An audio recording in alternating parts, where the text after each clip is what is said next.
a little room, lot more room, and he's off to the races. Welcome to the In the Zone Sports Talk Radio Network.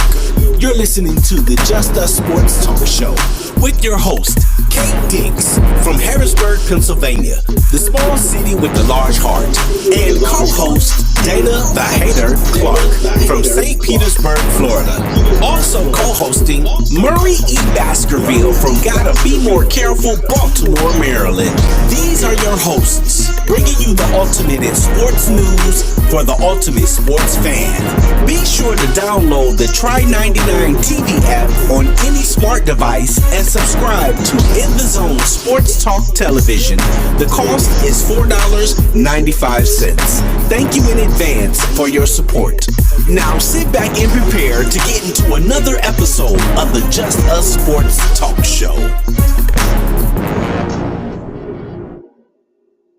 What's up, everybody? Hope you guys had a good Easter, Resurrection Day. Enjoy your day off.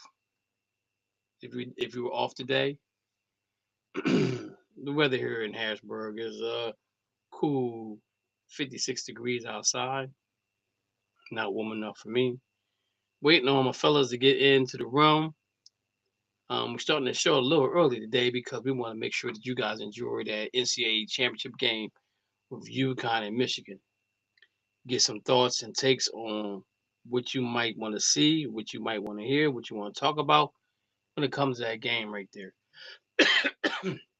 You have to excuse me, I got a little cough going on.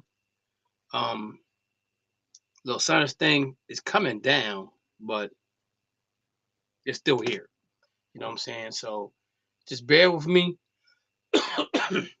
while I get through this thing. I took some cough drops. I've been drinking hot tea all day today. Got my voice a little raspy. Hopefully it won't be like this tomorrow. Hopefully it'll go away by tomorrow and I'll sound normal again. Hopefully. I'm saying hopefully. But anyway, let's get started, right? Just do a couple things here and make sure I'm on track here what I'm doing. All right, let me get to this here. All right, let me move this here. All right. So while we're waiting everybody else to come out, I want to wish my father a happy heavenly birthday. The day's my father's birthday, and he's no longer here, but hopefully he's looking down and he's proud of his sons and his daughter, his grandchildren, his nieces and nephews. Um, I wish he's around to call the show so we can sit and talk about sports. But see, my dad, he's a sports fan of teams, not players. So our conversation will be a whole lot different than what it is right now because he wants to talk about his teams. Um, he don't follow nobody else until the playoffs start, and then he start following other teams. But other than that, that's who he follows. He's the reason why I am a Celtic fan, a Dodger fan, a Browns fan. That's why I am who I am because of him. I'm a Ram fan because of me, because of James Harris. Um, and so we want to wish him a happy heavenly birthday. With some sad news, a classmate of mine, Sean Robinson's mother, passed away over the weekend, I believe it was. So if you see Sean, give him a hug or send him a prayer. Dealing with this time frame. Um, Losing moms is probably the hardest thing in the world to deal with. I've been there, done that, and it's not a good feeling. I'm gonna say that it's not a good feeling. But what I can say to you, Sean, is that treasure the moments you had with your mother. Um, as time goes on, it gets a little easier, but it stays a little harder. You know what I'm saying? But just treasure those times.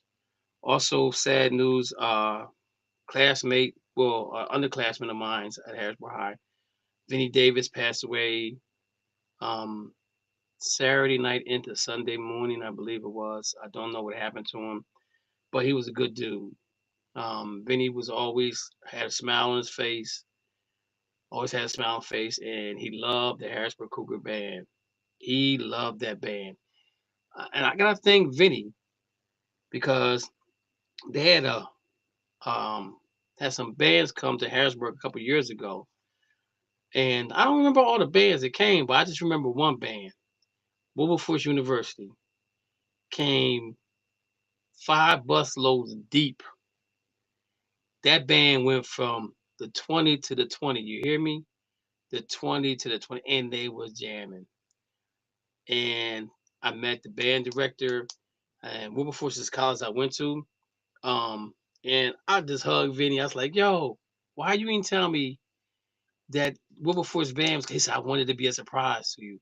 I seen this gold and green come around the corner. I'm like, who? At first I thought it was like I think Norfolk State is green and gold or something like that. I'm like, well, who is this big band coming down the street here? And he turned around, smiled at me, said, take another guess. I said, that can't be Wilberforce. He said, yeah, it is Wilberforce. They had a band. I'm telling you, that band was so good that day. And I thank Vinny for that. You know what I'm saying? He brought those bands here. They haven't been back since then. Um, for some reasons or other, but it's okay. You know what I'm saying? But again, that was a cool brother. He would do anything for anybody, and he's where he needs to be right now with the Lord, looking down on us. Um, Waiting for that band come September to get out there, start playing again. Um, this guy just had a smile, man. That it would. He just had the smile. You know what I'm saying he had the love for any and everybody. He would do anything for anybody he possibly could if he could do it for him. So Vinny, brother from class '85, rest in peace. We're gonna miss you at the at the football games with the band and things of that nature. So man, I'm wishing you and your family the best at this time, um, because it's a sad day for Harrisburg Harrisburg community as well.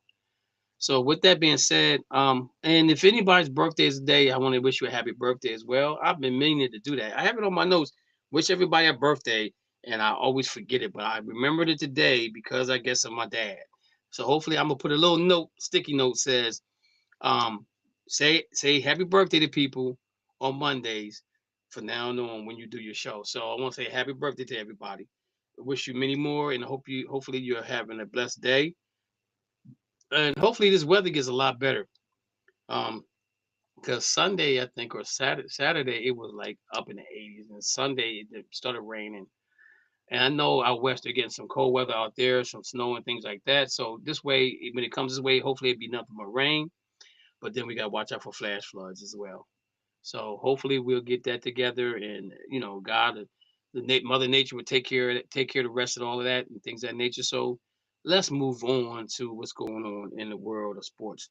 So we got baseball season has become upon us, and right now, um, in the league right now, Major League standings 2026, American League East, you got the New York Yankees that are 7-2, 2-1 at home, 5-1 on the road. That's impressive. They got a plus run differential of 25. Lost one game, 7-2 in the last 10. What's impressive with the Yankees is their ERA is 1.84 or something of that nature. That means they playing good defense. That means they got great pitching. So they got it going on. And also in American League East, you got Tampa Blue Jays. They're 4-5 right now. In the Central Division, Cleveland Guardians are 6-4, 2-1 on home, 4-3 on the road, -4 in run differential, 1-1, 6-4 in the last 10. The Dodgers got two losses, and both losses went to the Cleveland Indians. I was really impressed of that series. Even though we look like we just like want to be called cardiac kids because they want to come back and win games in the late innings, But anyway, Guardians is leading the Central Division at 6-4, and the Kansas City Royals are 4-5, and the Detroit Tigers are 4-5, and the White Sox are 4-5.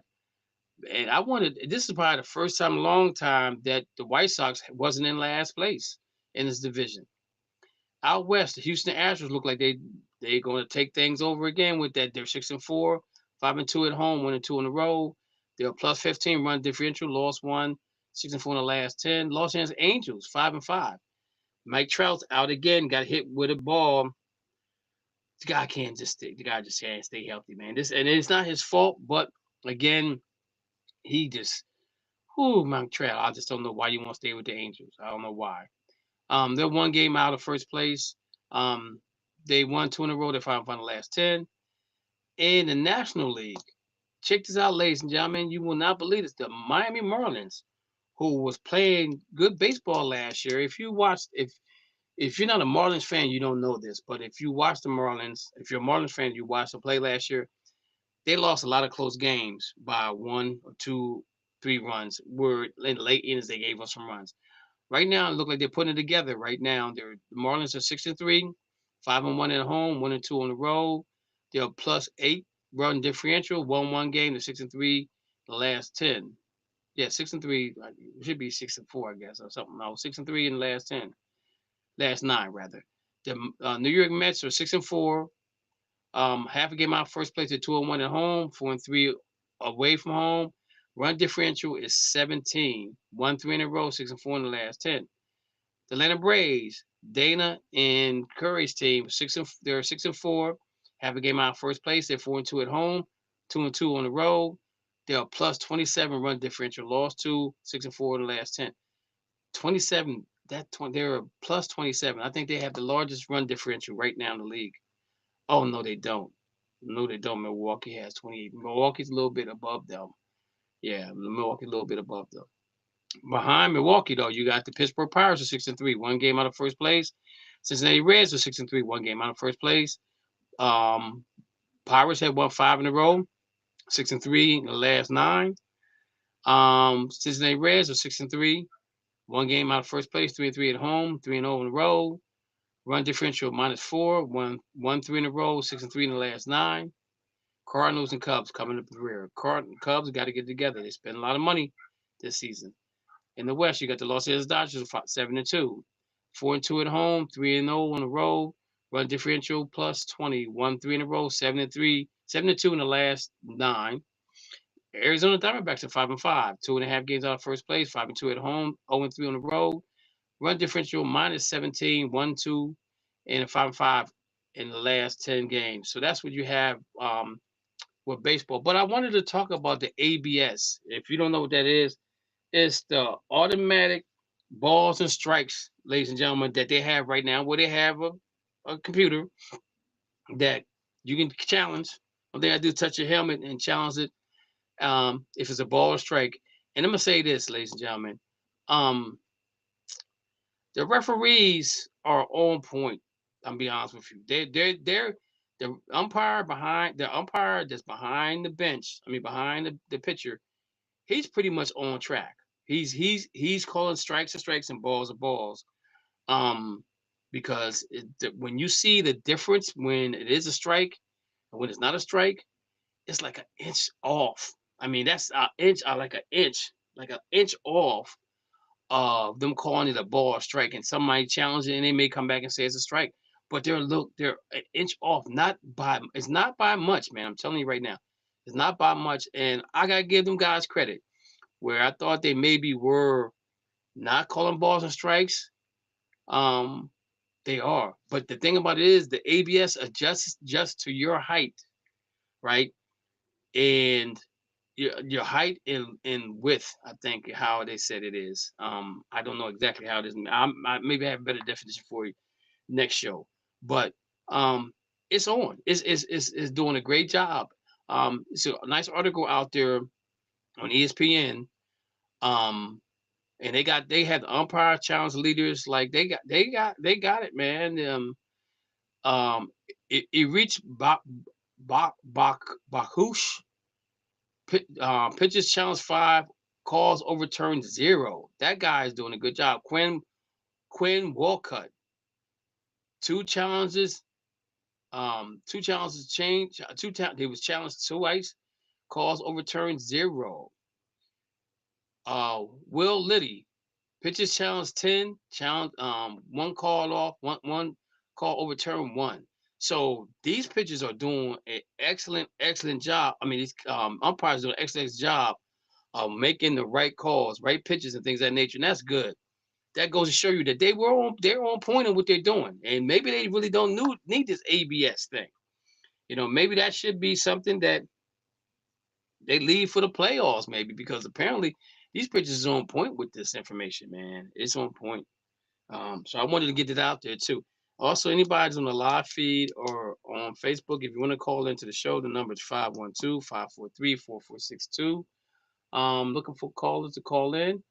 I know I was late with the information to give to the guys about calling in. Well, I did something. I sent it to them yesterday about calling in because I realized what time the basketball game comes on. So if I'm here if I can me and my voice can make it for 2 hours, then I'm good. If not, then I can try to do at least an hour. I can do it. I definitely can do an hour with this voice, maybe.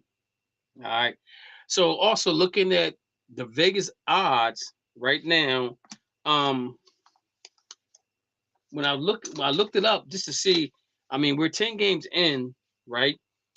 Baseball, and before the season started, you had the Dodgers 1, Yankees 2, Mariners 3, Blue Jays 4, Phillies 5, Red Sox 6, Braves 7, Cubs 8, Orioles 9, and the Tigers 10. These are the top 10 teams that could be in the World Series. Since they've played, right, this is how it stands right now. Dodgers still 1, Mariners and Yankees tied at 2, Mets and Blue Jays are tied at 4, Phillies are 6, Tigers are 7, Cubs are 8, Red Sox and the Braves are 10, right? So it's the same teams that they predicted, but they moved around a little bit. So the Mariners, they still think the Mariners got a good chance of doing something, even though they're 4-6 right now. The season's early, as you can tell, the season's real early. So I just wanted to throw that out there to you guys and see what you guys thought about the baseball part of it. And so we're gonna move on to the NCAA basketball championship. Yesterday you had UCLA play South Carolina. The game was over in the first 2 minutes. And I've been on Facebook debating with a couple guys about which basketball is much better than each other. I think I'm biased because I coach girls basketball, but I think girls basketball is better than boys basketball because girls are not as athletic as guys are. So they can't. I mean, they can dunk if they want to dunk, if they can dunk. I mean, there's girls that dunked before, but it's not like a flying through the air off the foul line, halfway through the air, double pump, 360 type of dunks they do, right? But they play the game in the most basic form. If you ever watch girls play, right, they don't put the ball behind their back unless they have to. They don't put the ball between the legs unless they have to. They do the fundamental stuff well, right? Now, UCLA had the game won in the first 2 minutes of the game. To me, South Carolina act like they beating UConn was their championship. They had one more game left, man, and they looked like they was gassed, to be honest with you. Now, I think Chloe Kitts was a starter there during the season, and she was averaging a double-double. And when you have players missing from your team, it's hard to adjust who can get you a double-double. If can the team together get you a double-double that they're missing from Chloe Kitts? Is the key to basketball. Finding somebody that can take the slack for a player that's missing, right? And not skip a beat. UCLA had 6 seniors, and them girls balled out yesterday. Rebounding, shooting, they did it well. Carolina was never in the game. Now the big girl, Lex, I think her name was, who got hit in the throat or whatever, or something happened to her throat. She came out the game for a little while, and then Carolina made a push. Right, they started pressing the ball. Right, couldn't get the ball over half court sometimes, and They got within 9, I think it was 11, something like that. She gets back in. The big girl from UCLA gets back in the game, and she dominates. And this is the part that I was trying to explain to the people on Facebook that I was debating with is in girls basketball, you look for the weak link. You call plays, you set your best player up to make the plays that need to be made. And if you watch the game yesterday, UCLA Big, she had the ball in the paint. Sometimes she threw it out to the wing and they shot a three. They made it. Then there's times she got the ball in the paint, she did a head fake, did a hook shot or a layup, and she made it. You know what I'm saying? So they took advantage of South Carolina not being able to rebound the basketball, and that put them over the top. And I don't know what the stats was with them for the rebounds per team, but I'm pretty sure that UCLA had probably doubled rebounds than South Carolina did. But like I said, Chloe Kitt was a girl on the team on South Carolina team that's averaged a double double. That means double points and double rebounds, right? So you take her away, and you got to find somebody to fill that spot, right?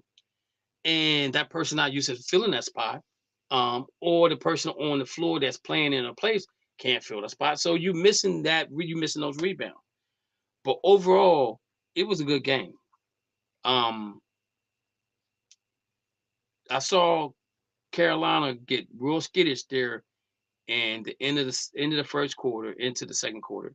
I didn't see any plays being ran. And again, I think sometimes you have to to slow teams down, run your offense. You know what I'm saying?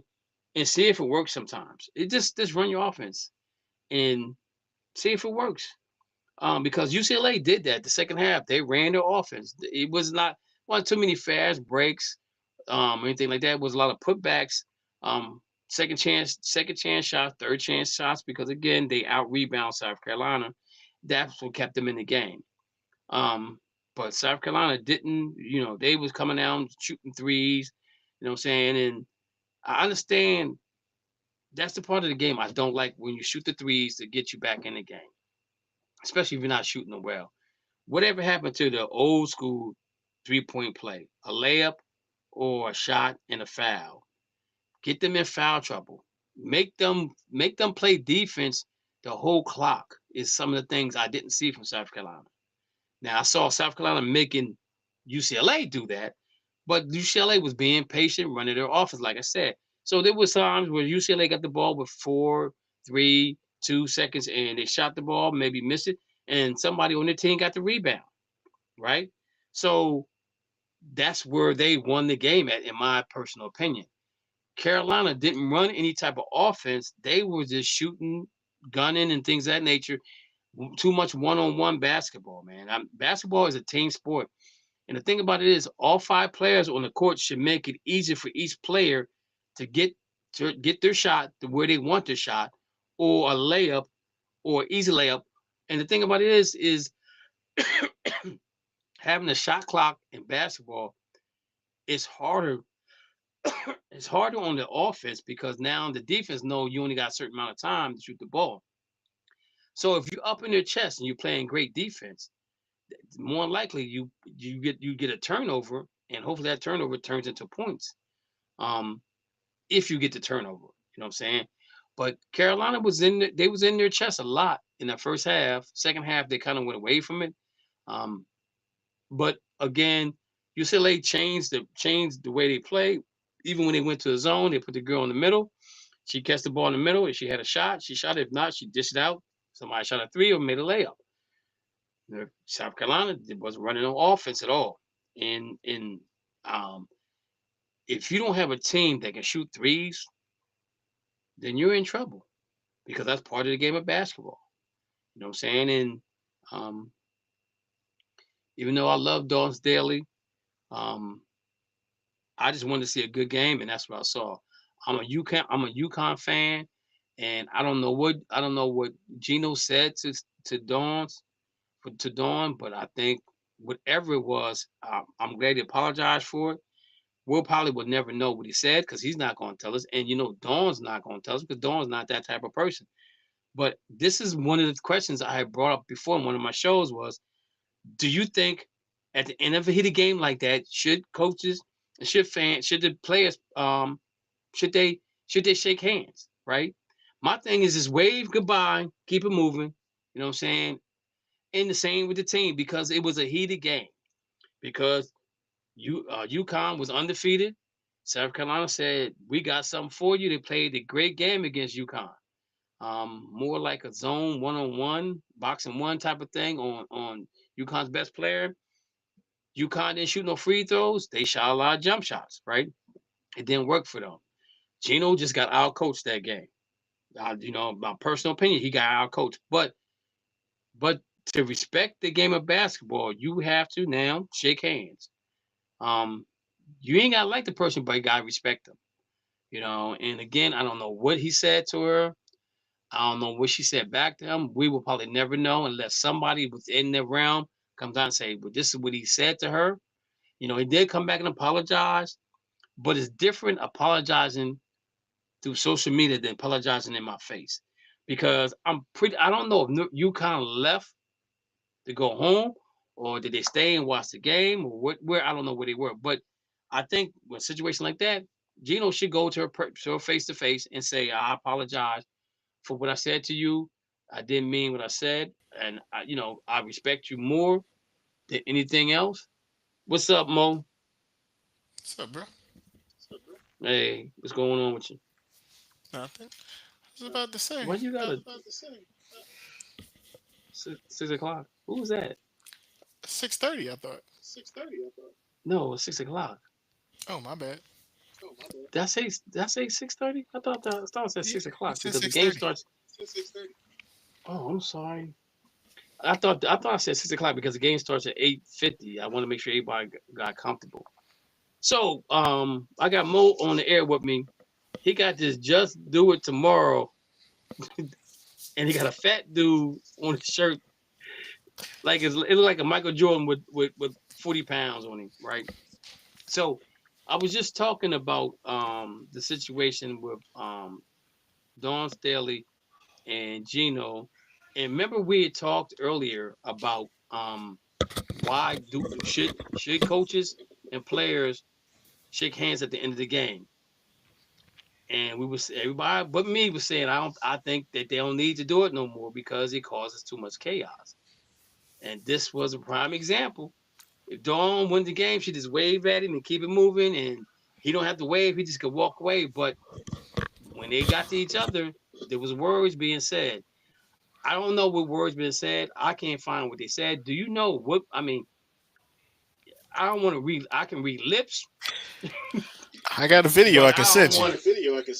I don't want. I can read lips, but I don't want to put words in their mouths that I think they said. But again, I think as coaches, we supposed to set the example. Again, that's why I go back and say I think that sometimes you don't shake hands in a game like that because we know South Carolina doesn't like UConn doesn't like South Carolina. What's your take on the situation between them two, Mo? So I got a video I can send you, bro.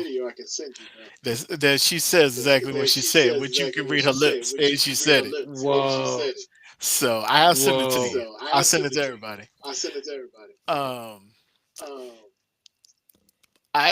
it as a cash grab.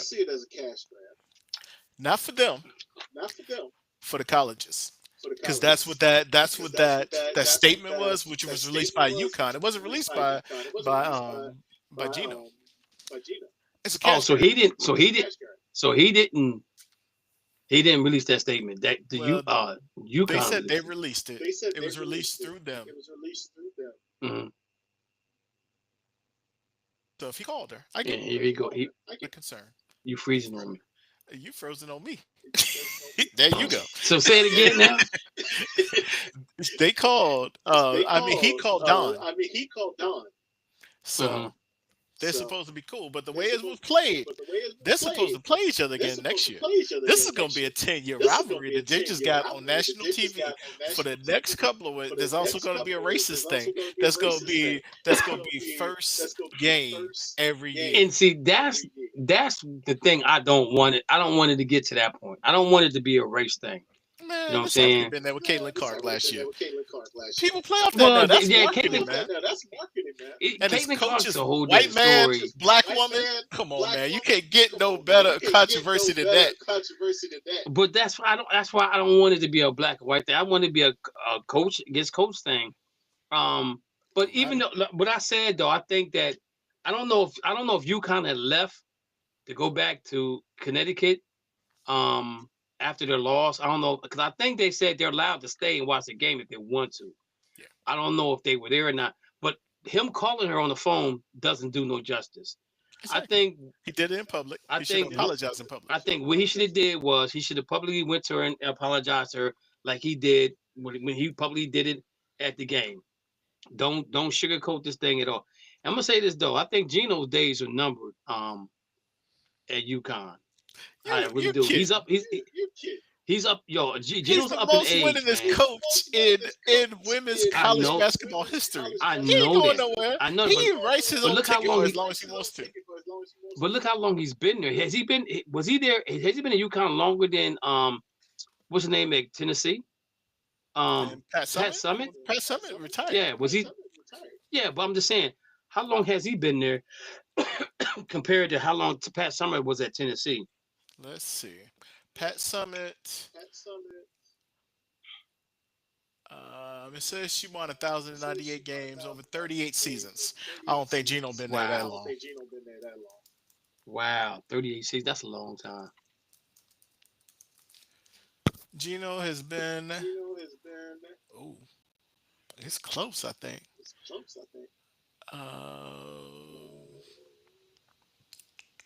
He's got 25 Final Four appearances.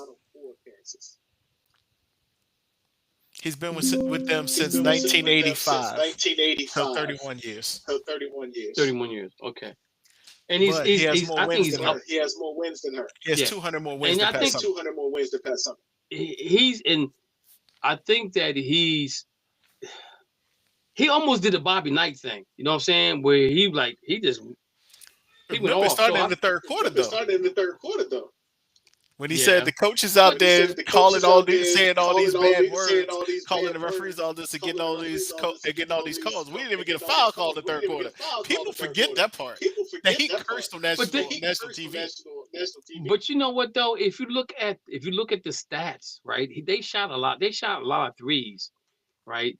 And the best score without a foul. Man, yeah, I've seen it happen. They fouled. They didn't get UConn didn't get it called.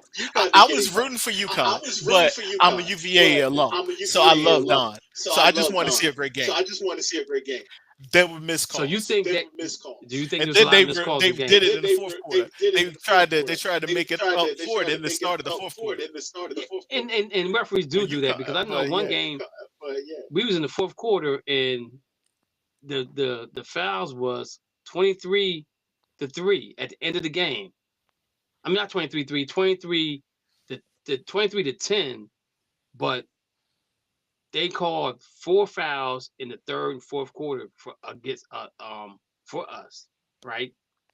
And so I've been there, done that. And the thing about it is, I think the more aggressive team gets the calls on them, right? But that's just the way they play, right? But again, I'm gonna say this though, I'm a UConn fan, and I like Dawn. I just wish that would have never happened.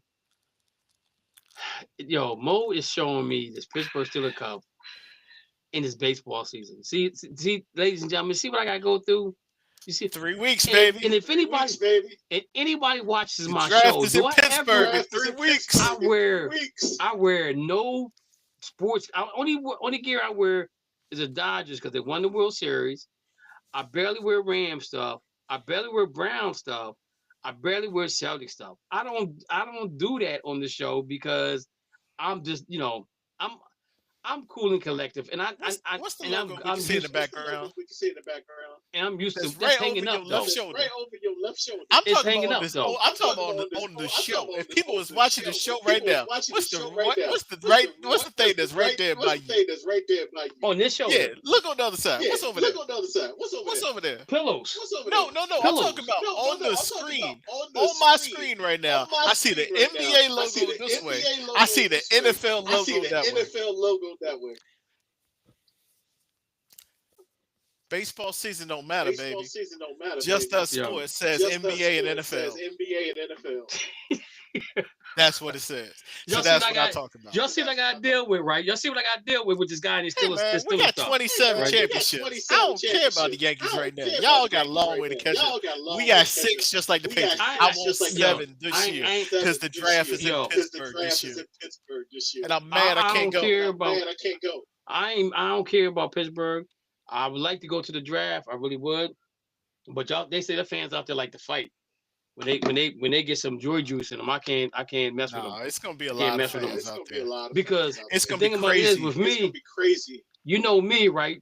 So the Browns come up, I have my Browns jersey on, right? And then when the Rams come up, some of the Rams, they be like, "Yo, what you doing, man? Yeah. How you got 2 teams?" I'm like, "Yo, if you don't want to listen to what split down the middle, why don't you get one split down the middle? One side Browns, one side Rams. I do have a picture of one that split down the middle. A friend of mine did that for me. You right? need a picture. No, you need to get the jersey. But I don't. And get like Brown. Get like Jim Brown and then Lomas Brown. Wasn't Lomas Brown like a guard for the? I don't want to mess with my shirts though. I don't want to mess with my shirts. No, man, I'm saying go made one. Get it made. Get Jim Brown on the left side and then get Lomas Brown. I tried that before. I tried that before, and I didn't trust the person that was I didn't trust the person that was doing the shirts because they look kind of schemish. Like, you know, I'm afraid of the internet sometimes when it comes to my money. I got a person for you. But anyway, I'll ask her if you want me to.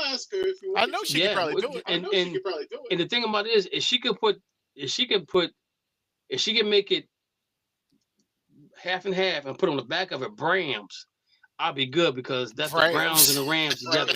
Yeah, baby. Yeah, baby. Why don't you just get logos? I tell people they like. I said I'm a Browns fan. They said Browns. I said Browns and Rams. They go, oh, that's cold, Cav. That's cold. I be like, yo, don't hate the player, hate the game. You can put Browns as the name on the back. Yeah, that's what I'm saying on the back. But you might as well get, if you're going to get Nixon, you might as well get Dixon. No. I'll put on there, say their names on the back of it, jersey. You know, I'm quick to put that on there. You can do that too. But anyway, getting back to we talked about the UConn thing. But I was really impressed with UCLA. In the way they dismantled South Carolina. South Carolina, they played like they wasn't in the mood. It's like their championship was against UConn, right? They had one more game left, and it looked like they were out of sync, really out of sync. People talking about Dawn Staley gonna get fired. I'm like, yo, South Carolina, she's not going anywhere. They like, yo, she going to VA. I said, yo, she's not going to which I mean, I didn't want to. I know that. Standards. I know that. I didn't want to bring that topic up because we probably spent a lot of time in. We would. UVA is not going. Dawn Staley is not going to UVA because the standards to get in are too high. She wouldn't get half the players. But the thing about it is I don't understand why they fired the coach from UVA. Why they fire her? Because she was fired before the season. She only won like 10 games more than she won over 4 years. I know she got him to the Sweet 16. I know. That's just like Kevin Keats, though, in NC State. We got to the Final Four. He got fired the next year. But the thing about it is that if your track record is look how long old girl was with UCLA. What? 15 years. Let's say 15, 16 years. Mm-hmm. Right? But they've been number one seeds for a long time.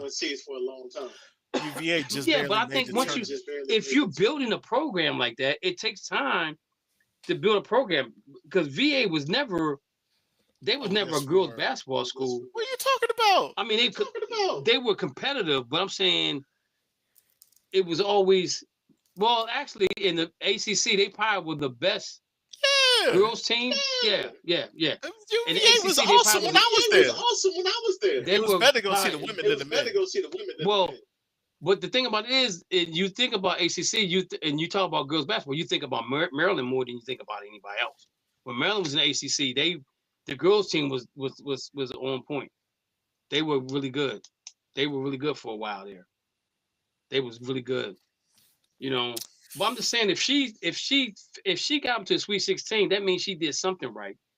And I don't know. Unless they got a ringer coming in there, Mo, I think that girl should have kept her job. But she probably won't. She won't be out. She won't be out without a job anytime. See, this is my remembrance of UVA basketball. 87 Sweet 16. 88 Sweet 16 Elite 8. 89 Sweet 16. 90 Final Four. 91 Final Four championship. We lost to Tennessee. 92 Final Four. 93 Elite 8. 94 Sweet 16. 1995 Elite 8. Who did they lose to in the games they lost to? What teams were they losing to? They're losing to Tennessee. They're losing to Stanford. Ohio State. They were always losing to the 1 and number 2 seeds. Wow. That's what I'm saying. We made the Sweet 16 every year until 1997. From 1987 to 1997. 10 years. Yeah. 10 years. That's what I come from. So that's what I'm saying. I understand why they say that ain't good enough for the coach, because that's where we were. Yeah, but this 2026, and she got to the Sweet 16, so she was doing something been to right. the NCAA tournament since 2018, and remember, they just got in. They were one of the last four to get in, and she took advantage of it. But again, she may not be. They might have got rid of her, but she should find a job real quick, fast, and hurry. Sure will. But at the same time, I'm going to say I support that because this was the first year since 2018 they had actually made the NCAA tournament. You got to get the recruits. She wasn't getting them. Panthers trade pick to the Chargers for wide receiver help in the new. Oh, that's a mock draft. Oh, I thought something new. Yo, so UConn and Michigan. What kind of game you looking at, man? You think this is going to be a close game? You think it's going to be a defensive game? If UConn mixes it up, they got to make it a dirty, ugly game. If they don't, Michigan will run away from them boys. Yeah, I had never seen them until that game, and I had Arizona winning it. They smashed Arizona. They did. They left no stone unturned, and it was an impressive win. Really impressive win. But that's why I made the post on Facebook about. That's why I think girls basketball is more fundamentally sound than boys basketball. And I said that because watching that game the other night, Arizona didn't run any plays. They just was up and down the court. Now the thing about it is, if you got to run some plays to establish some type of rhythm in the game. You just can't keep coming down jacking up threes and going one-on-one. And that's what I'm seeing a lot in men's basketball. It's more one-on-one. Go ahead, Mo. You disagree? I disagree because they knew Michigan had the big bodies. So they're trying to run them off the floor. If they're making their shots, that's what would have done it. But they weren't making the shots. And they were always, think about it, in the half court, they set the half court. You're going to have to shoot threes because you can't get inside against Michigan because they're that big. And when you get inside, but you ain't doing nothing. But the thing about it is you run your plays for the simple fact that when you run a play, you got one option, two options, three options. That's the all three options you have, right? And I didn't see that from Arizona at all because I'm not because they were down, but I just think that sometimes, and like I even saw that in Carolina against UCLA. I didn't see the girls run any type of plays. at all. They just was up jacking threes and doing too much one-on-one, because at the end of the day, basketball is a 5-player sport. And each player on the court has a certain thing they're supposed to do, right? And that certain thing is supposed to make the game easier for all 5 players, right? And it wasn't making it easier for South Carolina, and it didn't make it easier for Arizona. They both it just didn't by the didn't. size that they're going up against. It didn't. So I think Michigan wins this game. I don't think it's close. I really don't think it's close. I think that they come out and they make it. UConn got to be dirty. They got to get dirty with them. They got to play great. They got to play great defense. They have to work that. They have to make them. Michigan got to make them play defense for, was it 24? Was it clock 24 seconds in college? 30. They got to make them work 24 seconds of the shot clock. 30 seconds. In order for them to win this game. And you can't take a quick shot, because now you take the pressure off of their defense. Now, if you can out rebound them, then that's a whole different story, right? I'm gonna tell you, but I think it's going to this game. One way they win this game. Pump fake. Because you know they're gonna try and block everything. Yeah. Pump fake, get them off, and get to the foul line. Get them in foul trouble, even though they deep. Still get them in foul trouble. And that's what you got. And then if you can slow the game down to free throws, then that allows you to set your defense up. However defense UConn wants to run against Michigan. But if you get out there trying to run with them, you're gonna be in trouble. You're definitely gonna be in trouble. Or try and score before they set the defense. Because when they set the defense, it's over. I know I asked everybody that had the top 10 college coaches. Did you get that in the chat room? Okay, so maybe we could do that next week. But I wanted to talk about those top 10 coaches, but since nobody did it, did you check if anybody called in now? Because they might have called in at 6:30. I ain't hear nobody chime in yet. But my mouth said. Oh, I got Dana on the line. Dana. You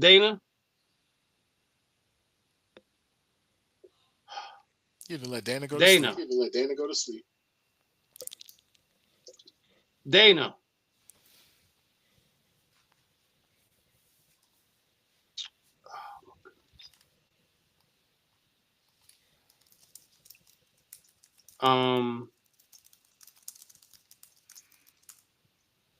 I think he got out of the chat room, but I never heard him come in the chat room. Into the room, but hopefully he can call back in. I had to reboot my computer all over again today because it was terrible. I don't know what's going on with this thing. I think I might need a new monitor. Not a monitor, but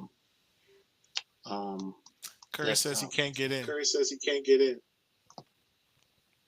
he trying to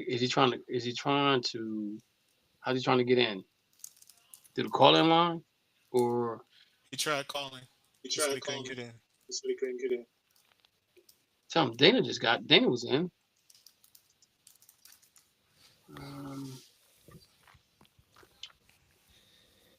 See if he can use it. I did. Ask him, can he come in to Riverside? Asked him.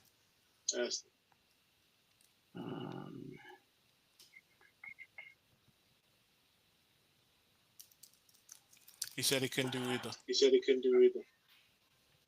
What? I sent the link to them. Yeah, I got in because I got a profile. Well, he came in the other day like that too. He's gonna call in again though. Okay. All right, so hopefully he can get back in. I'm gonna leave that open. Curry. I see he's in. Tell him to say something. Curry, Dana, I hear you. I see you guys. Can y'all hear me? Did they have to unmute themselves? Nah, it's not muted. Everything's good.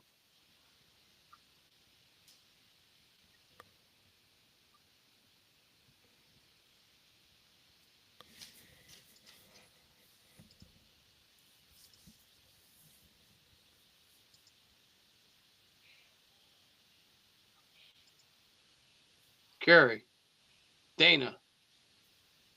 Hey, tell Kerry to call back in. I muted him by accident. I don't know what's going on, man. Every time I try to fix this thing, it just Lord Jesus.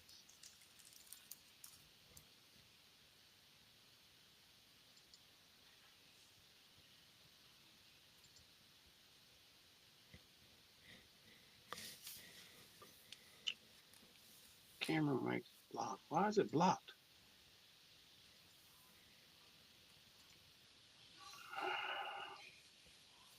System default. Join the meeting. Okay.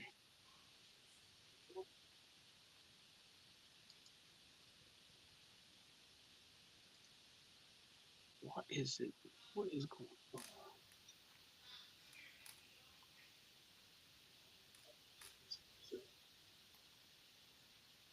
Bro, you the only one I hear. Yeah, Dana. Heard Dana. Dana, I can hear you.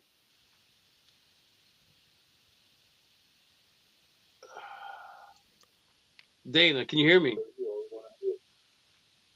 Dana. Yeah. Dana, can you hear me? Dana, I can hear you. Oh, you hear me? Yeah. Curry, can you hear me? Dana, can you hear me? Yeah, I hear you. Yeah. Dana, can you hear me? Yeah, I can hear you. Can you hear me? Yeah. Curry, can you hear me? I can hear you, Phil. Yes, I can hear you. Okay. I don't know what's going on. Mo, can you hear me? I hear you. I hear you. Oh, you hear me, Mo? No, I hear them too. No, I hear them too. Michael Malone. Wow. Hey, can y'all hear Okay. Can y'all hear me now? Mo, can you hear me? Why is I'm getting a reverb? Can you hear me, Mo? Hey, can y'all hear me now? I hear you. Oh my God. Curry.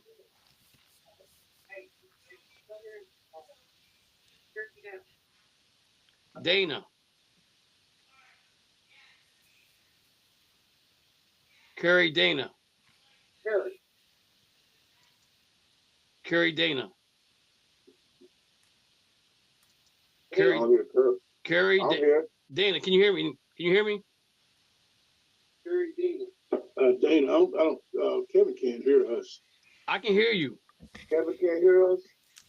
No, because he's not responding. He's trying to. And I told him I could hear him.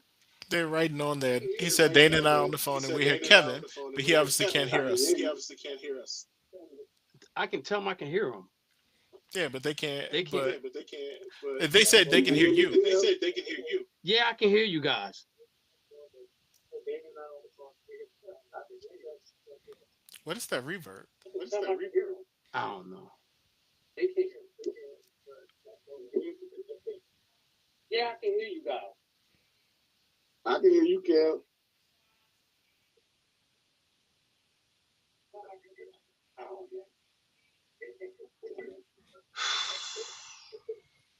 Yeah, I can hear you guys. They said we hear Kev, but he can't hear us. I can hear them. Tell them I can hear them. They can hear you.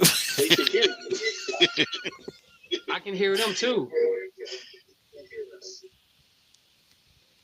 I can hear them. Tell them I can hear them. I'm ready. I can hear you. I can hear them too. I can hear Kev. I can hear them. Tell them I can hear them. Okay, Kev, you can hear us. Yes, I can hear you.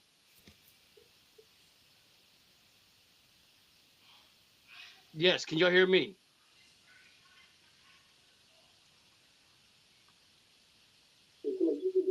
Yes, I can hear you.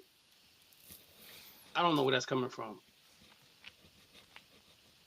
I think it's a long delay though when you do hear it.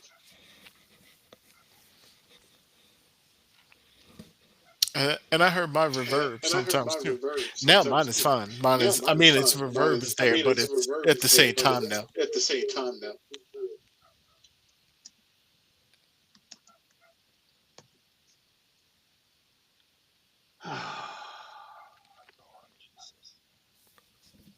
I can't. This. I don't know what is going on with this. Mic check. Mic check. Hear you, mic check.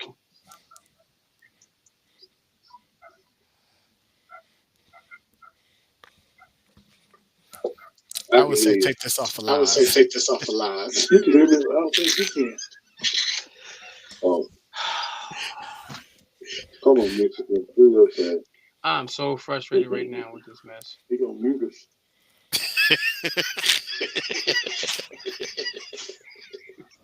We'll try to go into that riverside. Yeah. I gotta wait till they said the band will be out Wednesday to fix the internet. So I might be on something here. Oh my goodness. This is comedy. This is comedy.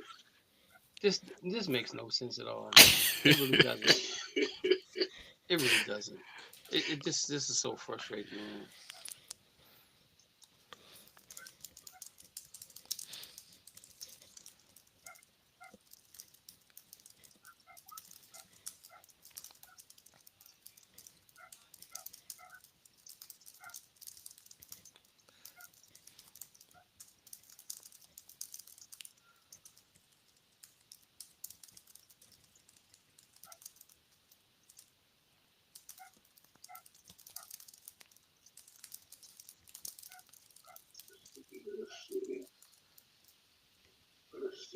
Let's see. All right, I'm gonna try to bring them back in again.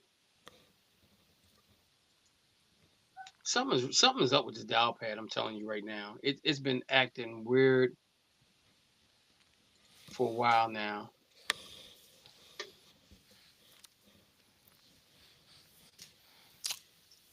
I'm gonna lay down my burdens down by the riverside.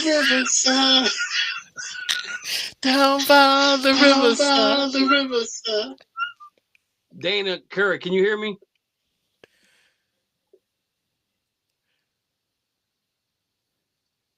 Dana Curry, can you hear me? I'm into my live. I'm not putting nobody through this mess here.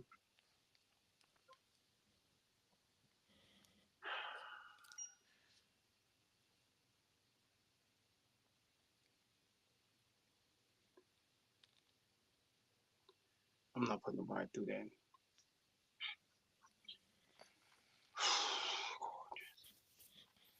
Okay, Dana. Said we should have tried to get them on live. Dana Curry, can you hear me?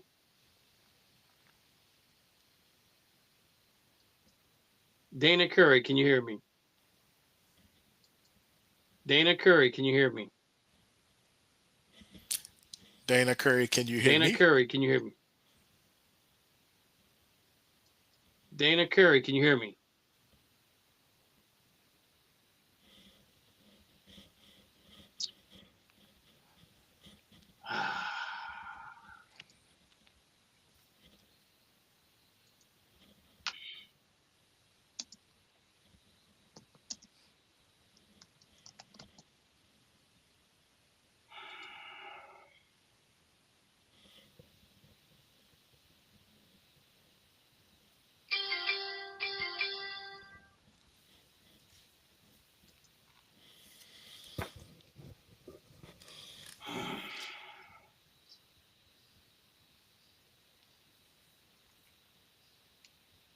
Oh man.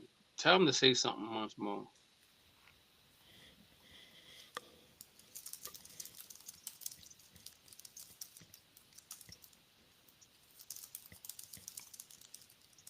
says something's blocking. Now he says all he can hear is says Dana. all he can hear is Dana. They can hear each other, but they Yeah. can't They can hear hear us. each other, but they can't hear us. Your camera mic. It says your camera and microphones are blocked. We need access to those participating can hear you. To give access, reload the page and choose allowed when prompted. All right.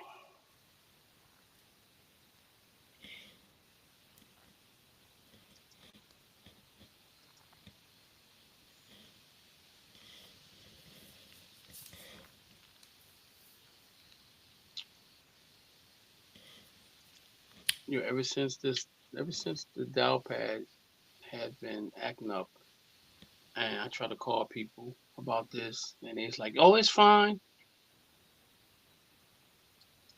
It ain't fine.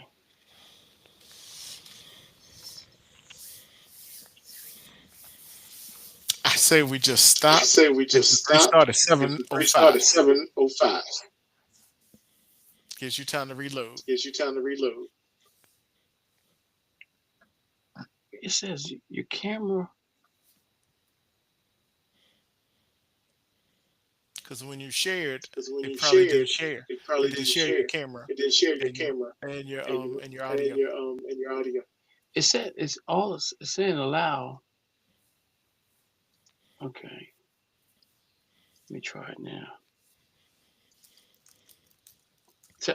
Tell them to try to call back in.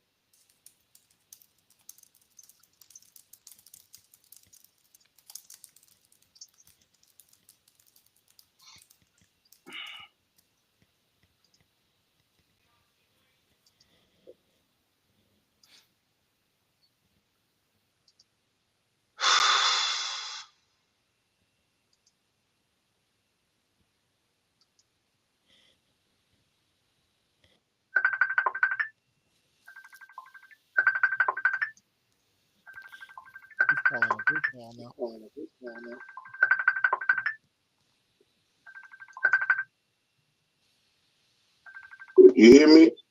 Yeah. Okay, guys, can y'all hear me?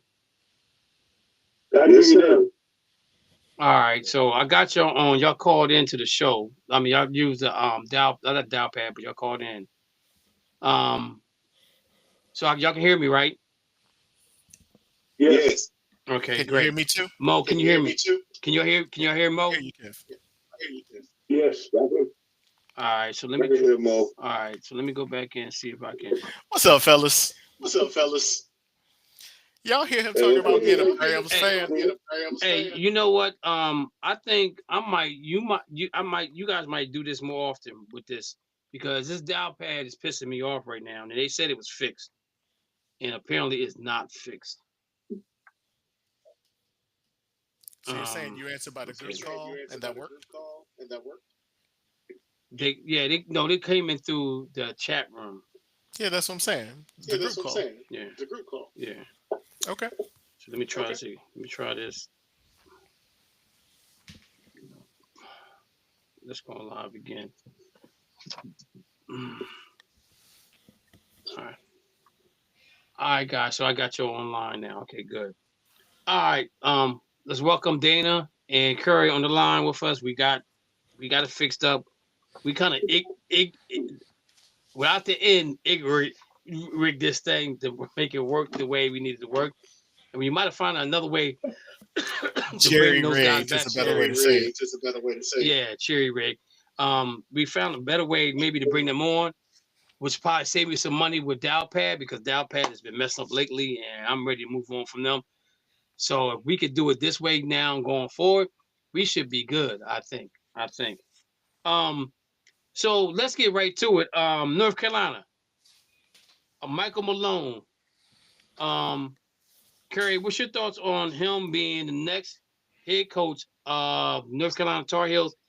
And before you say that, I want to toot my own horn because I told somebody last week that they was not hiring anybody from anything that had anybody that was affiliated with North Carolina Tar Heels at all. So what's your thoughts on Mike Malone being the next head coach for North Carolina Tar Heels? Give us your take. Well, first off, I think we all agreed that they weren't going to hire anybody from that was in the family tree or whatever. But as far as Mike Malone, he would not have been my first choice. But since he's the coach, I'm rolling with him. I'm hoping that he can turn this thing around. And he needs to turn it around quick. It's not one of those situations where you got a chance to build. He really needs to make some serious progress next year. So before I cast judgment on him, I need to see his body of work in the college level. Okay. I think it was a great hire for one. I think he shouldn't have been fired from his job in the first place. I think that was just a player's choice matter thing of him being fired. He wins a championship with Denver and then turns around and they fire him after that. It just to me, it just didn't make no sense at all, right? So I'm glad that North Carolina do got somebody. Excuse me. They have some ties to the NBA as far as coaching. I don't know how old Michael Malone is. Coach Malone is. But I think he'll be a good hire. I think he's 53 or 54. Oh, see, that's perfect. That's perfect. He's right there. He's at the perfect age to do something to get North Carolina back on track. Do you see any pressure right now on him going into next year? Do you think he gets that ease? He gets that ease in season, or do you think he goes all out and try to bring in some top recruits? I don't think he's going to get so much of a hall pass to say, but I don't think he has to win next year. But he has to really get that team deep, and I mean deep into the tournament, like the final four. No worse than the Elite Eight by year two. Okay. Dan, any thoughts on that right there? I mean, I'm happy. I like him as the coach for the Denver Nuggets, right? Mm-hmm. I mean, who fires you after you win a championship? So now, he has, NBA experience, and now, I think that's going to be a big thing to get those guys to come to North Carolina. Okay. Mo? See, that's why I said the NC State was the better job. He said in year 2 he got to get to the Elite Eight. We'll be happy to get the 8 wins this year. That's what I'm telling you, man. It's so much pressure being the coach at UNC. It's 8 wins. I said 8 wins. You said the Elite Eight. You said the Elite Eight in 2 years. I'm saying we'll be happy to get 8 wins this year. See, it's got to be. You got to give him a chance. He's got to get his own players because he's gonna be stuck with some guys that he didn't recruit. So like I say, you can probably give him a hall pass that first year, but so that second year, it's got to be a major improvement. Okay. So, NC State's not a good job. They got quit. and Mo has froze on me. I don't know what is going on with this stuff. NC State quit. I think I got T-Mobile, Dana, because everything ain't acting right here in this household. Verizon about to get a phone call, for real, because Mo is frozen, like he's ready to say something. Hopefully he'll chime back in. So if Mo comes back, we'll get his comment on NC State. But right now, Kirk Cousins going to the to the Las Vegas Raiders. None of us saw this coming, right? So is this a sign that Fernando won't start this year? He'll sit back and he'll learn. and Mo and Curry. And my question is Kirk Cousins is he the quarterback that Fernando should be learning from? As far as getting to the next level, or do you think they could have brought in? I don't know. I don't know who they, because they already have. Who else they got there as a quarterback? I thought they had somebody else there at quarterback, right? He's not doing. I think they had what's the guy from Pittsburgh? Kenny Pickett. Yeah, they don't want to use Kenny Pickett as the scapegoat for this one. So Curry, let me ask you a question. Do you think that was a great pickup for the Raiders for the gap for Fernando? No, that was just money. I don't know. If I'm drafting a guy number 1 overall, I'm plug and play that guy. Otherwise, I'm not drafting him number 1 overall. So, but is it a good one? I'm saying no, because Kirk Cousins is not going to give you a whole lot. He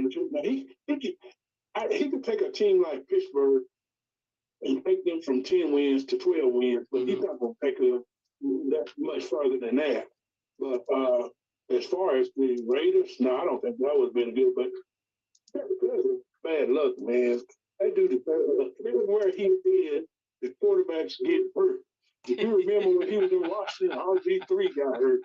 He got to Minnesota, daggone quarterback that they drafted, he got hurt. He go down to Atlanta, that quarterback down there, he got hurt. Man, it was bad luck, man. I'd stay away from that joker. So I'm looking at the Raiders schedule right now, and it don't look easy, right? So you got to play Denver twice, Kansas City twice, Chargers twice. You got Buffalo, you got the Rams, you got Seattle, you got the Patriots, you got the 49ers. Man. Ooh, I don't see a lot of winnable games right now. I don't. They have. I'm planning on going to that game when the Dolphins play out there. Oh, out in Vegas. Stadium's yes. The stadium's nice. The seats are really packed in. So make sure if you're gonna get a seat, if you can afford to buy 3 and only sit in 2, you're good. Because the seats is kind of tight in there. For that to be they didn't put no money in. They put money into the stadium, but they didn't put no money into the seats. I'm telling you, the seats are tight. They're real tight. I'm telling you that right now. I'm saying when I went to the ACC tournament down in Charlotte, and those seats are too close. My knees were too close to the back of the chair in front of me. Yeah, exactly. That's how these chairs are. That's how exact. If you ever been to a game in DC, I feel like the Raiders seats are just like that. They're really packed in, and I don't know why they haven't. There's no comfortability whatsoever at the Raiders Stadium in far seats. Now, if you go deeper down, maybe the possibility that seats might be a little bit different. But we wasn't in those seats. We had decent seats, right? But it was tight there. It was really tight. So looking at the Raiders schedule though, they play the Browns, who got a good defense. 49ers got a good defense. Seattle got a good defense. Rams got a good defense. Denver got a good defense. Tennessee, Saints, Jets. I don't know, man. That record is gonna be horrendous. I don't see them. I don't see them doing no better than maybe 5 wins, maybe. This schedule's tough. This schedule is tough, man. Dana, what's your thoughts on Kirk Cousins going to the Raiders? No, and nobody saw this coming. And I'm trying to figure out the head coach has he affiliated with Kirk Cousins at all during his tenure in college or in the pros? I'm trying to think though. I'm trying to think if there's a reason why they signed Kirk Cousins other than being that gap guy, because so far they have done what they needed to do. Dana, you out there? Dana? What happened to Dana? Did we lose Dana? Curry, you still there? Curry? Am I by myself again? Oh, Lord Jesus. Yeah, this thing is just acting up today. Let me go back here once.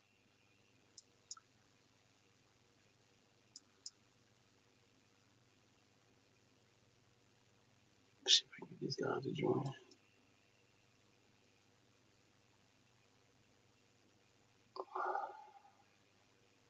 Oh my goodness.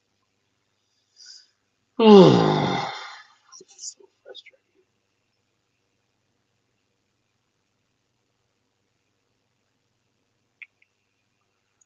Everybody, I apologize for the technical difficulty that we're having right now. This is making no sense at all. I can't even get Mo back on the line. What is going on with this here? Yeah, there's a problem. There's got to be a problem with the internet.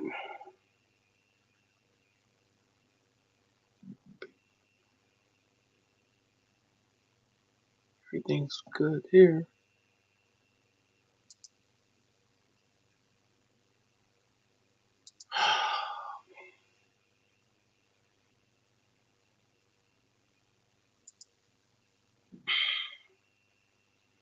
I don't know how I lost everybody. They was right here on here.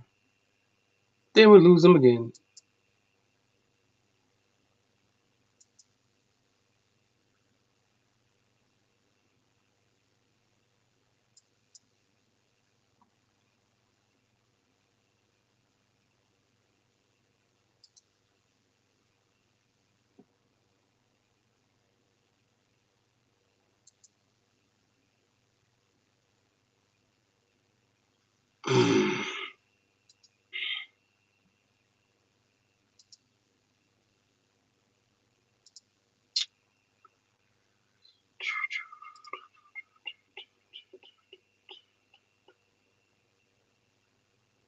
There's something right here.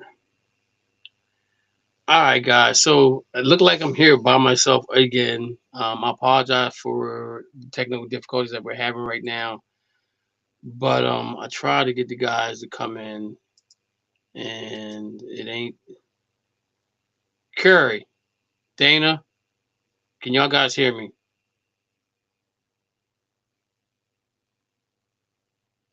They're here, but they can't hear me. Oh man.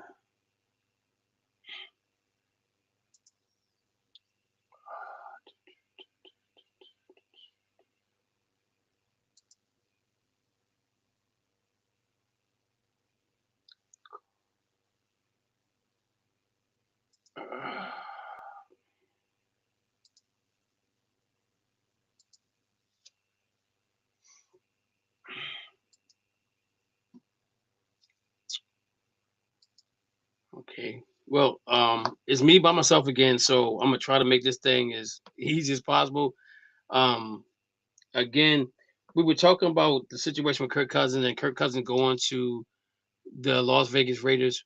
Why would they sign Kirk Cousins unless the coach or the offense OC they have affiliation with Kirk Cousins as the quarterback going into this going into this season coming up for the Raiders. We know Fernando is the number one draft pick that's going there, and I think they're taking the approach that they want him to sit and watch a little bit.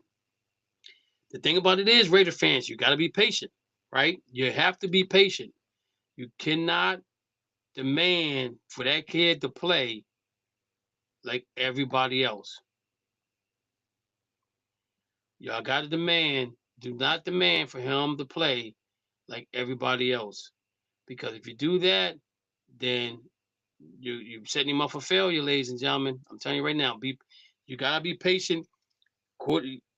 As a Browns fan, I'm telling you, you gotta be patient with your quarterbacks, because if you don't be patient, you'll be with us with number 25, 26, 27, 28, 29, 30 quarterbacks since they got back in the league.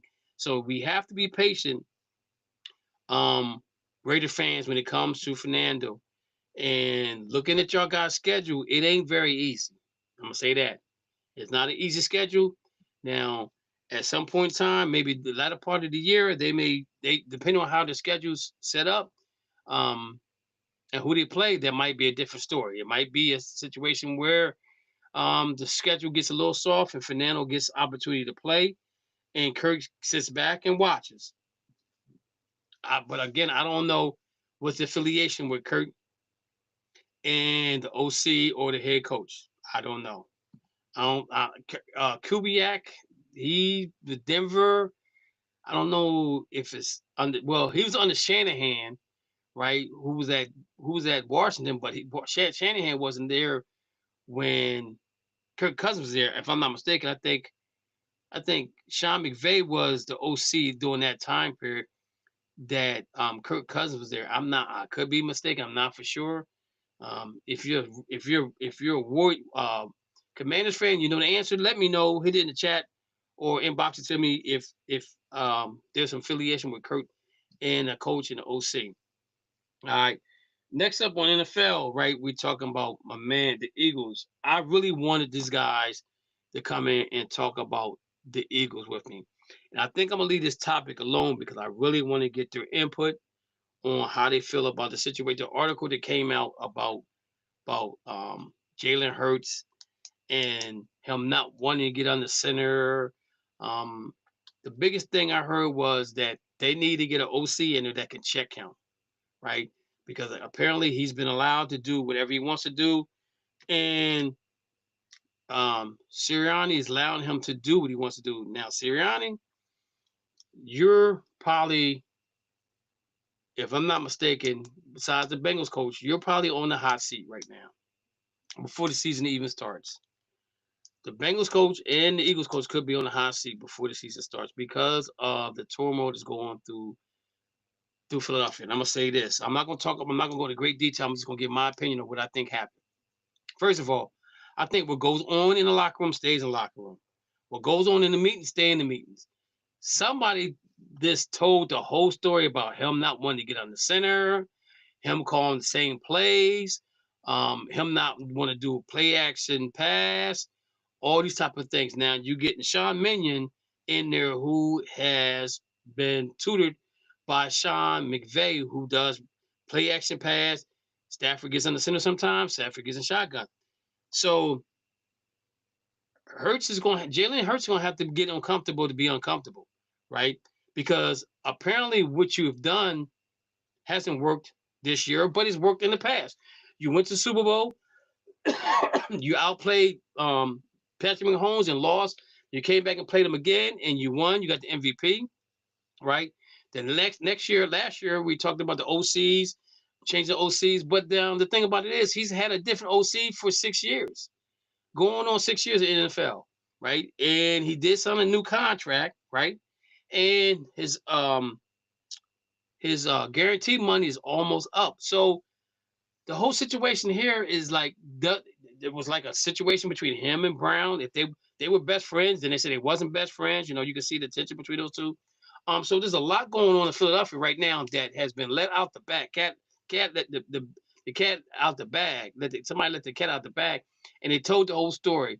And I think that's not cool when it comes to your organization. Some things should be not talked about to nobody, right? You tell the media, now the media is going to run with this for the off season, and if things go wrong in Philly, they're going to run with it during the season.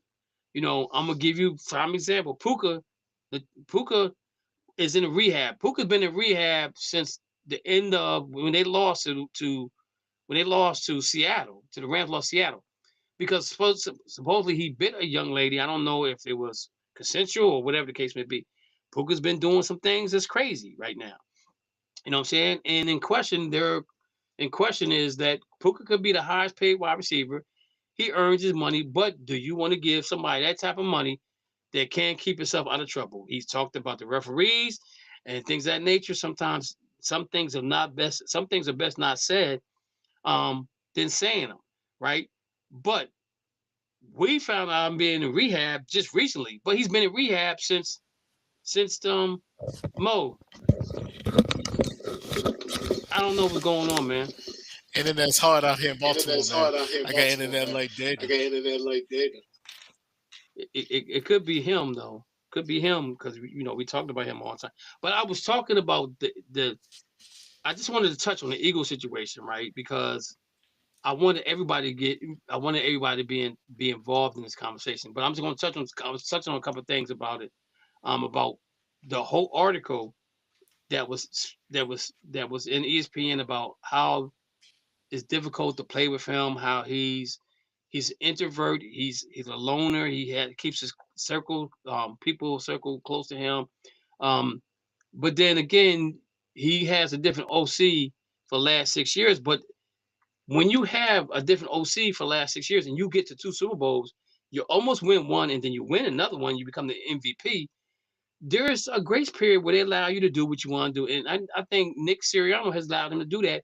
But I think if Nick Sirianni continues doing this, he's going to jeopardize his job as a head coach for the Philadelphia Eagles.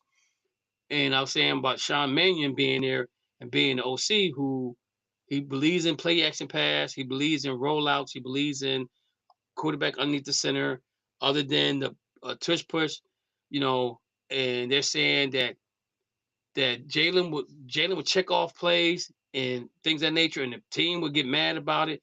It's a whole lot that's going on, but I really want everybody to be involved in this conversation. I just wanted to bring it up. But since it's just me and you right now, and it's 7:30, and Curry's in the chat room, he said, I can hear Kevin, but no one else. I don't know. Even the chat, I even tried to do the on call. I'm going to try it one more time again to see if I can get them on the all call. See if they can join the video again, see what happens here. But yeah, this whole thing might have been me. I was trying to call you guys. Try and join. So I don't know if that caused the problem. Okay. Dana, Curry. Can you guys hear me? I can hear you now. Dana, can you hear me? Dana, wake up. Can you hear me? Can you hear me, Kevin? Yeah, I can hear you. Mo, can you hear Curry? I can. Okay, I can hear. My internet working again. I paid the bill. Yo, this whole thing is really making me mad. It really is. So since I got Curry, you know what, man? I think this is their own nationwide thing with this internet, because I don't think it's just in one area. It seems like everywhere I look around, somebody's having some internet issues. Okay, so it ain't just me. All right, I don't know. But Curry, we were just talking about, and we can touch on this if you want to, about the situation in Philadelphia with Jalen Hurts, and the article. Hopefully, you guys had a chance to read and take a peek at, where they're saying that he didn't want, he's checking off plays, he's calling the same play over and over again. He doesn't want to get on the center. He doesn't want to do play action pass. He wants to see everything coming to him. He don't want to roll out where he has a blind side or things of that nature. But then you go back and look at how many offensive coordinators he's had since he's been there. So I was saying that, he's won a Super Bowl, almost won a Super Bowl. He's MVP for one of the Super Bowls. And he comes back this year, and then A.J. Brown comes out and says the offense is what it is. Now we know why the offense was doing what it was doing, because Jalen Hurts was check down plays or checking all plays, and that was an issue. But now they're saying that Jalen and AJ were the best of friends, but now they're not.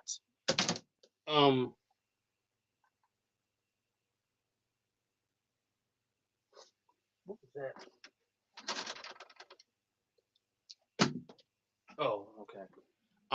And look, everything's going stuff falling in my pocket. But Curry, let me get your take on the situation in Philly. Let me get your the situation in Philly. What's your thoughts on it? I don't know. I think I was thinking there for a while it was A.J. Brown, but the more I think about it, I think it's a head case is becoming with Jalen Hurts. I remember a while back, he did an interview, and I didn't think much about it at the time, but I thought he came off kind of arrogant. He didn't.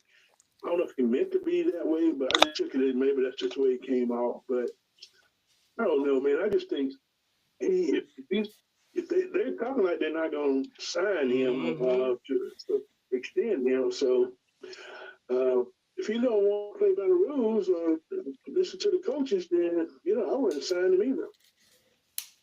All right, Mo, what's your thoughts on it? Well, let's be honest about it.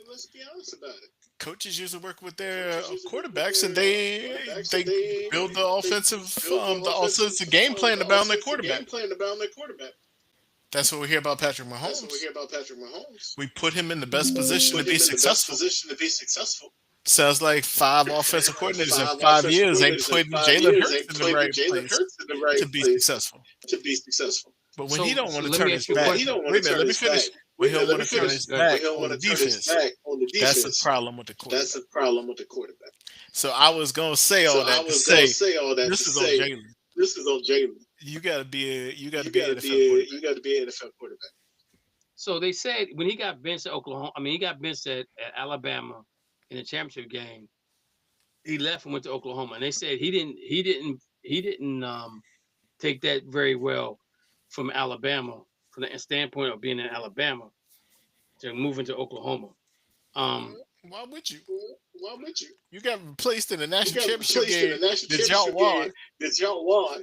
That the guy's coming back. I wouldn't take it well either. I'd be gone. I'm not. But see, But the thing about you got to read the article because they said he didn't accept it well, right?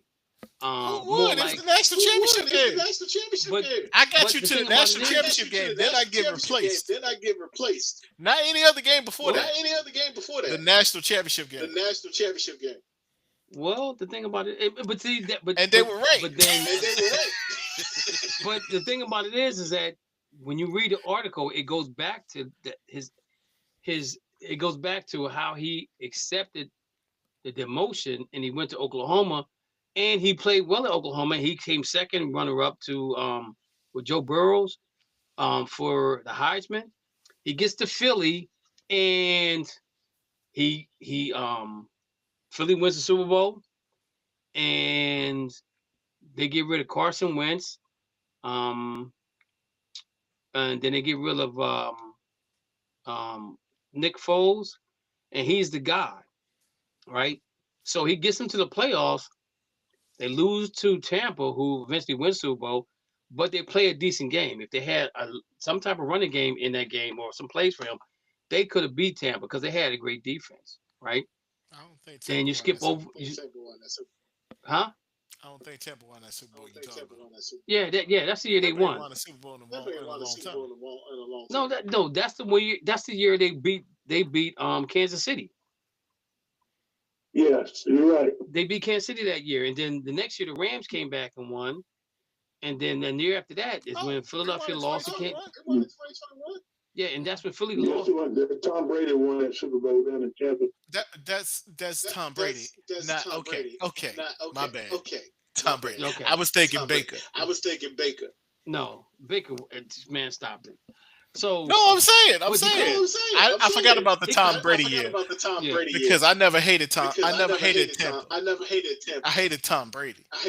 So I just give all of that a year that I washed that away with COVID. But what I'm saying is, though, so he comes back, and the year that he gets him to the playoffs, he still was not the starter. They said you got to prove yourself to be the starter next year, and he proved himself.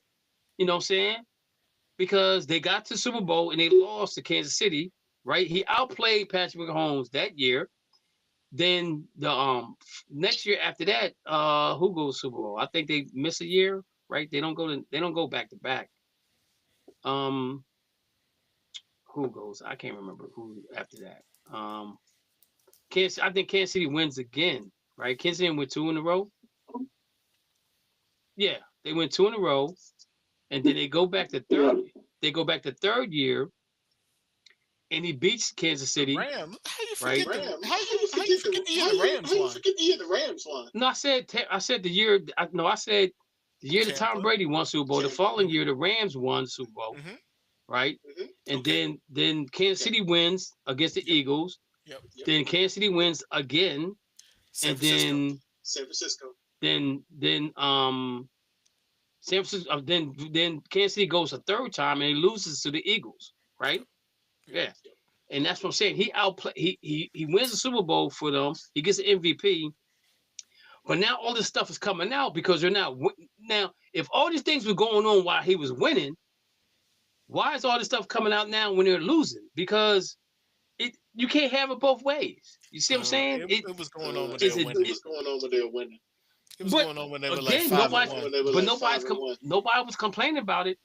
They had a little hiccup AJ there. Brown was. AJ Brown was. No, I'm not talking about last year. I'm talking about the year they won the Super Bowl. Wasn't nobody talking AJ about Brown was. AJ Brown was. You're right. You're right because AJ Brown said He's just like, this he offense said, is it's terrible. Like, this offense is That's why he he said, started this- reading the we book. won- That's why he started reading the book. he said we won the Super Bowl. He said, but we have more potential to do better. But again, you win the Super Bowl with what he was doing.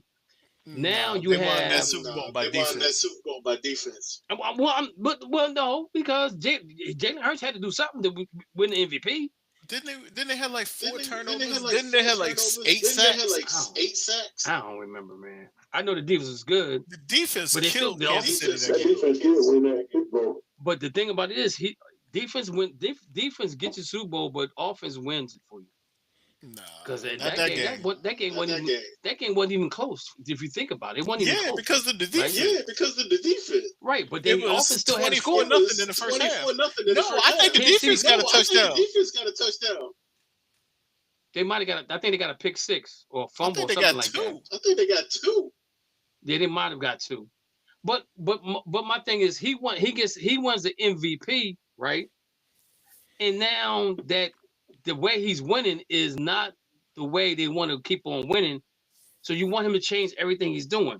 Now you bring in an offensive coordinator that is basically Sean Mannion, whose protege was Sean McVay, and he was a quarterback for the Rams at one point in time.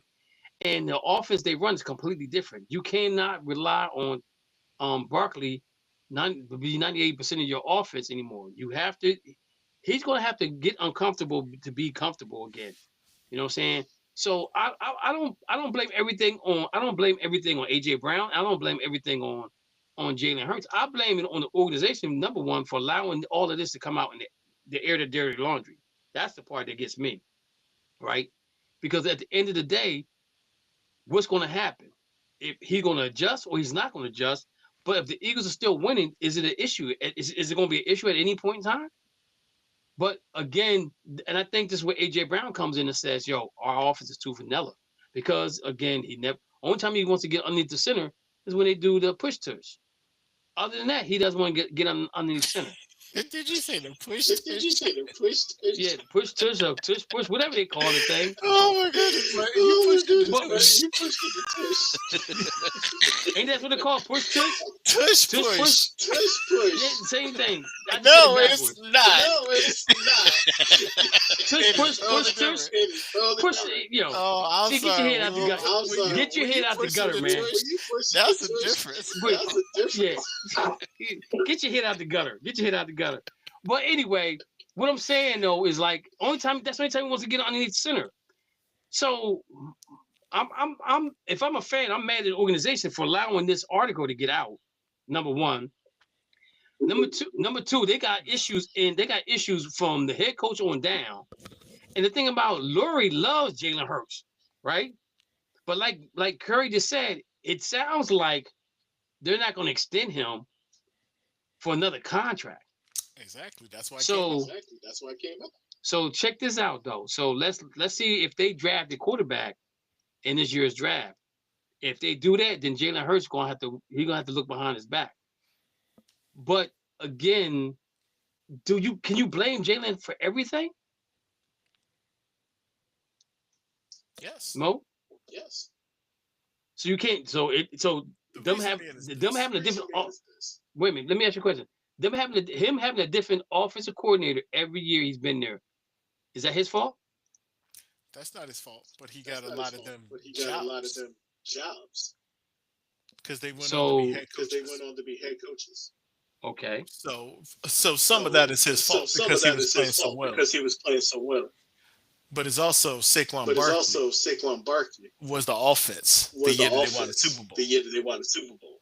I think Jalen Hurts had like 19 touchdown passes. And probably like 12 to 15 push. I'm sorry, push touchdowns. I'm going to call him that from now on. Every time I see it now, I'll be like, nope, that is the push tush. So he hasn't really been a great quarterback. And this is where I wish Rich was here. Because Rich would be loving this right now. Yes, he would be. Because he said he wasn't a good quarterback. But how can you? But so if this is my thing, Curry, if he's not a good quarterback for that team, they win the Super Bowl, but he gets an MVP. But the defense, as you guys say, dominated the game. 3 turnovers. Curry. 3 turnovers. 6 sacks, 3 turnovers. That's because and 1 pick 6. 90% or 95% of the time, the MVP in Super Bowl is going to an offensive player. It's not going to a defensive player usually. So I mean, they had to give it to him. He ain't scored 2 touchdowns, so therefore he probably deserved to get it. But he passed for 2. He ran for 1. That's why he had 3. I'm with Mo on that. That defense play, it was ferocious, man. They didn't even have to blitz. They were getting after him with 4 guys, man. But let's not use him having a different coordinator as an excuse for anything, because you're gonna say you had all these different coordinators, but he went to the Super Bowl 2 out of 3 years. So does the offensive coordinator make a difference there? That's my hope. Did that hurt him? But that's one of my points right there. I'm saying to myself, how can the organization not take some blame for this as well? Because he's had 6 different coordinators since he's been there. I'm probably more than that. I'm just saying. I got the article here. Let me see here. I'm just gonna say this while you're doing that. Defenses played to stop Saquon Barkley. And that stopped Jalen Hurts. And that's what the guy who just retired, Levante Davis, said against Tampa Bay was. They played cover 0. Because they didn't think Jalen Hurts could beat them. They were stopping the run. I can't find it. I thought it was in the article. I might not print that part out. And in the article, it talks about that too, where he runs. It's called 4 vertical, right? Where he's in the backfield by himself. You have 2 wide receivers on his side, and you have Goddard, the tight end. The play is meant to go to Goddard, right? He threw it to him the one time, and it was an incomplete pass. He turned back around and called the same play. And they're in the huddle, frustrated, like, yo, you cannot call the same play again. And they said the offensive coordinator sitting in the play, he overruled it. And Nick said, yeah, go ahead and run the play you want to run. So, again, I'm saying he can't all the blame doesn't go on him. It has to go on the head coach as well, right?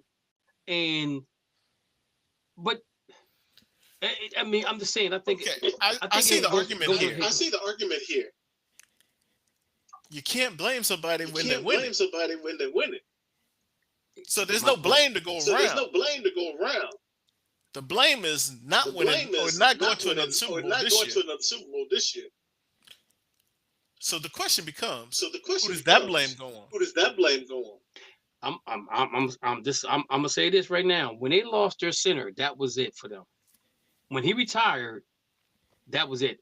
And Landon Dixon was just good. Landon Dixon got hurt this year too. No, because the thing about it is that Jalen, if you listen to him talk about Kelsey retiring, he's like, all right, so now I got to know when to call certain plays for the offensive linemen so they'll be ready to run, to do what I need to do. So it's more of him being in tune of the whole game plan instead of just being, okay, well, I got to check down to this guy, or I got to check down to this guy. I know I got 3 seconds to get rid of the ball.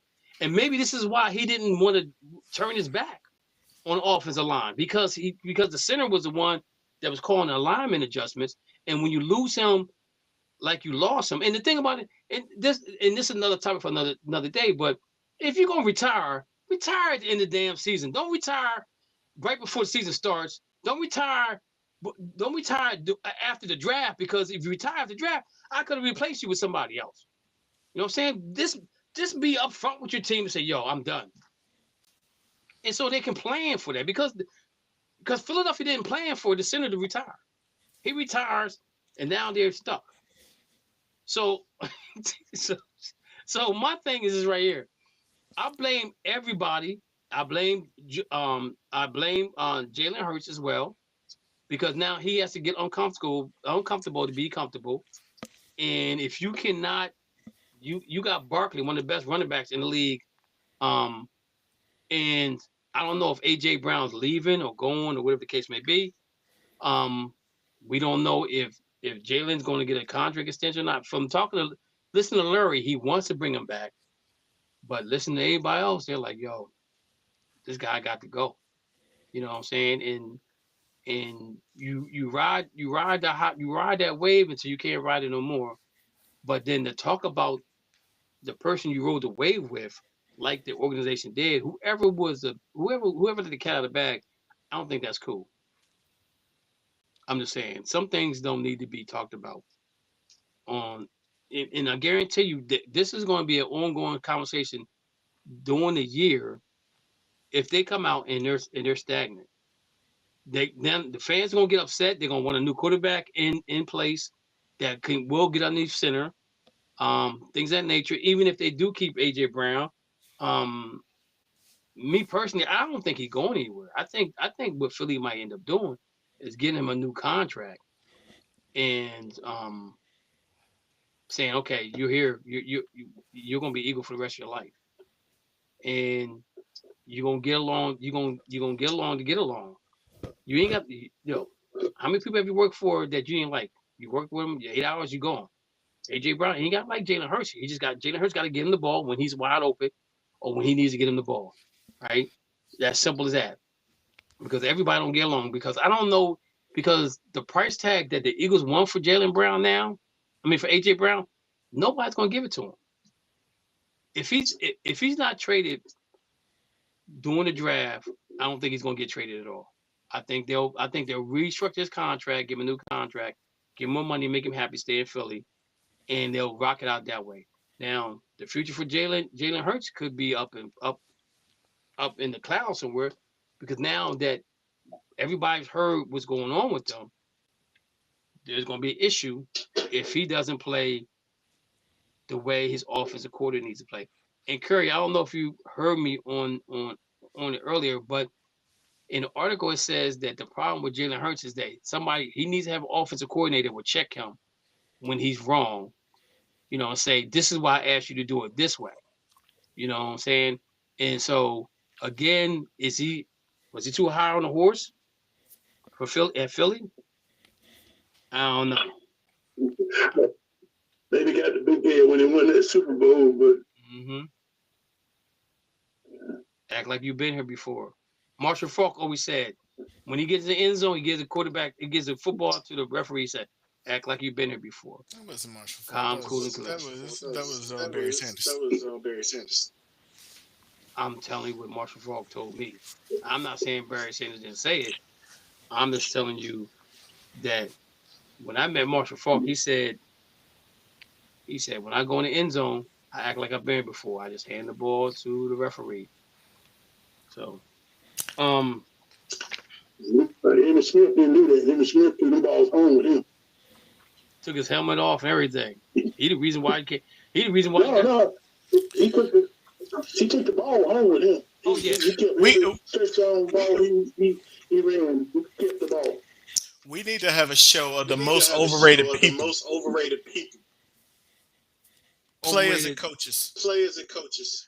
Bill Belichick, number one. Emmitt Smith, number two on my list. Man, Emmitt Smith wasn't overrated, man. Emmitt Smith would not. You put Emmitt Smith behind Detroit's line.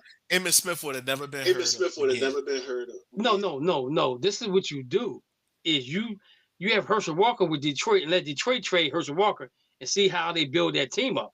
Because Herschel Walker's got that's how Dallas got all them picks to be as good as they were. So you got get all those picks on the offensive line. No, they didn't, but it helped that team out one way or another. And I could have rushed 1,000 yards behind that offensive line. But you remember when Herschel? I mean, you remember where Emmitt Smith set out those 2 games, and they were 0-2. Jerry Jones signed that check. Said, "Yo, come on back." What year was that? Because I'm gonna look it up. And I bet you the running back still had 100 yards. That's the year they want to stay in and win the Super Bowl. Yeah, but I'm saying I bet you the backup running back still had 100 yards. No, they had 2 losses, so I don't think he had no 100 yards. It don't matter. I bet you it won't do.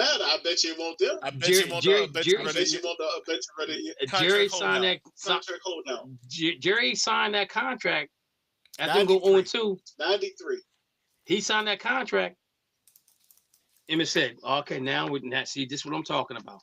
This is exactly what I'm talking about. Give me my money. Give me my money." I'm looking at those first two games. I'm gonna try and get box scores. For Mm-hmm. Preseason. What in the world? This is crazy. So they lost to the Washington Commanders and the Buffalo Bills.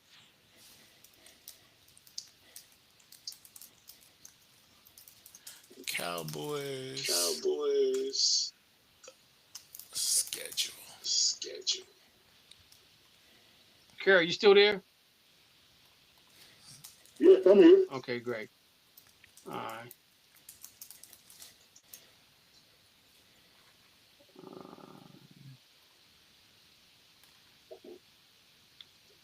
I'm just saying that, to your point, the Cowboys were 0-2 without him when he held out.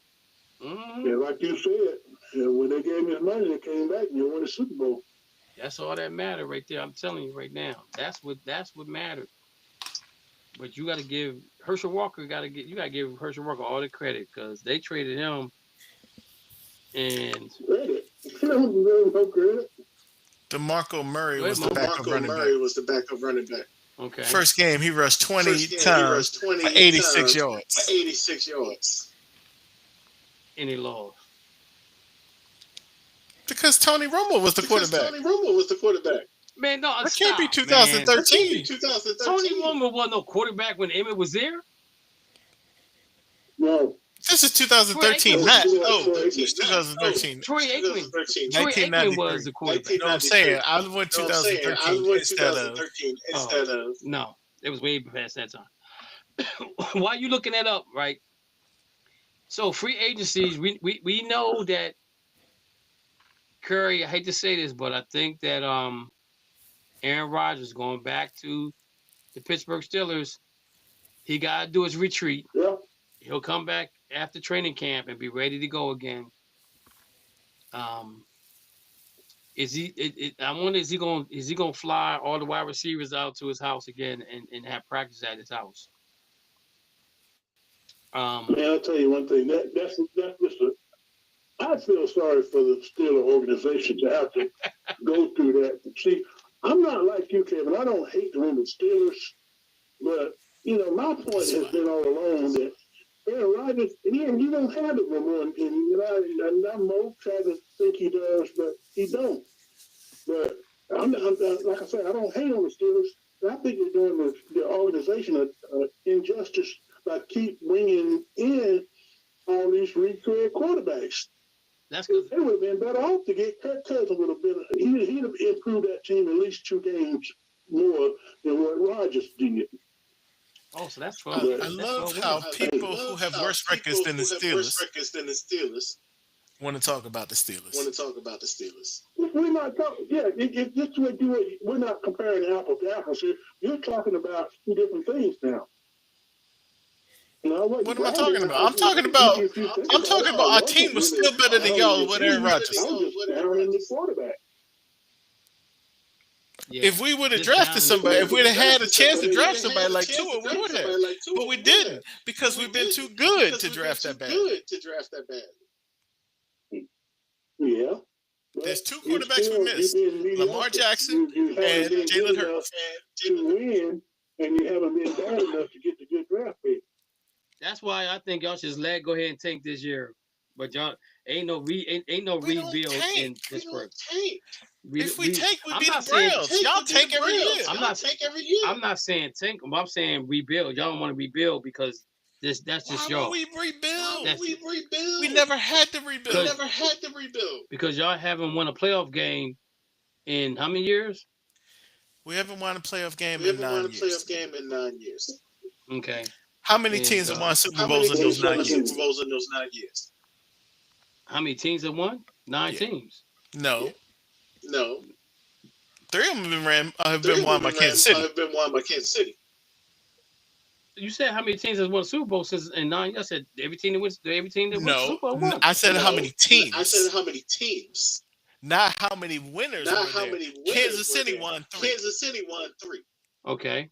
So that leaves 6 more. Okay. So that means 6 teams. 7 teams have won Super Bowls. It don't matter about winning a playoff game if you don't win the Super Bowl. What'd you say, Mo? It don't matter if you win a playoff game if you don't win the Super Bowl. All that matters it does matter for it does matter for the Pittsburgh Steelers. It does not.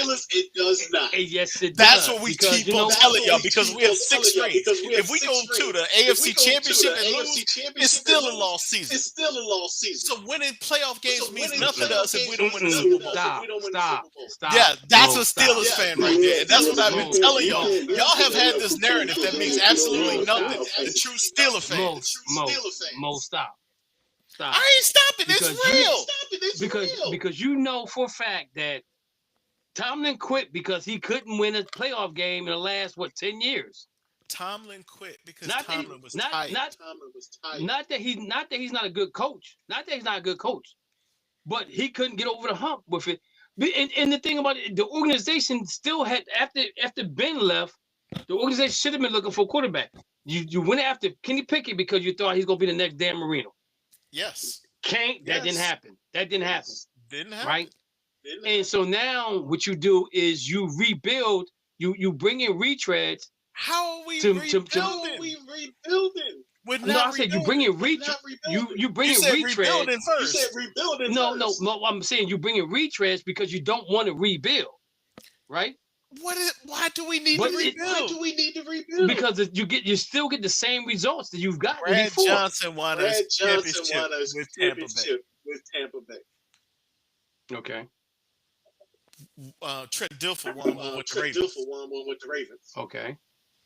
Teams have won without a quarterback. So what's your reason for not winning? Because our defense is so good in the playoffs. It hasn't been offense. We've given up 30 points in the last 5 playoff games. 30 points, at least 30 points to each team. Aaron Rodgers cost that thing.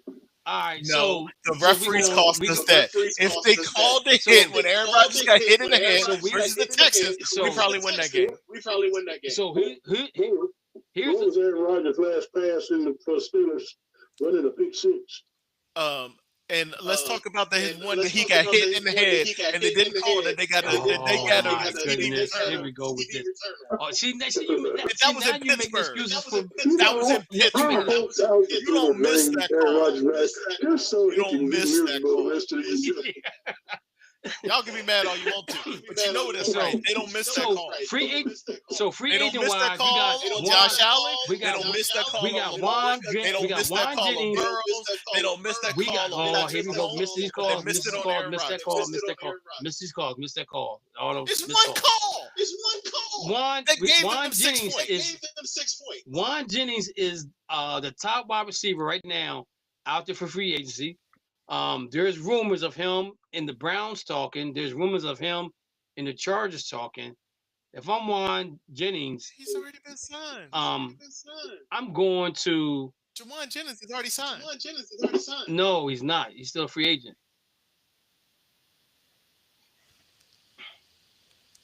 He's still a free agent.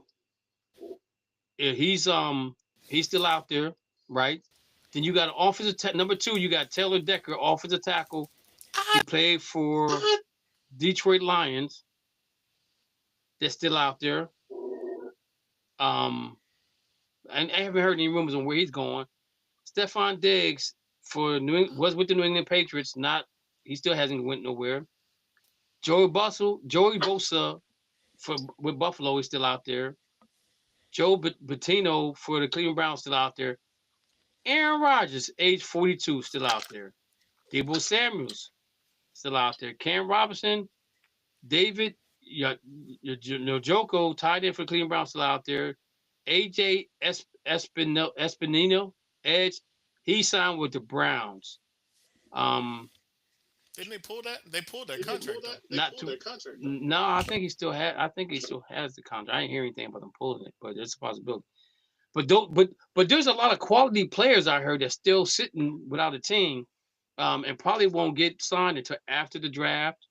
I'm trying to think here. There's only one quarterback out there that I see. Clowney's talking about going back to Baltimore. I think Clowney's. I don't know. It's all about. Oh, Russell Wilson's still out there. So there's 2 quarterbacks out there. Both of them play for the Pittsburgh Steelers. That's still sitting out there waiting for somebody to call a number. Russell Wilson and Aaron Rodgers. It's a lot. It's just a lot of good players out there that's still waiting to be called. And if you look at the salary cap right now, it's. I think I had it up. What did I do with it? Let's see here.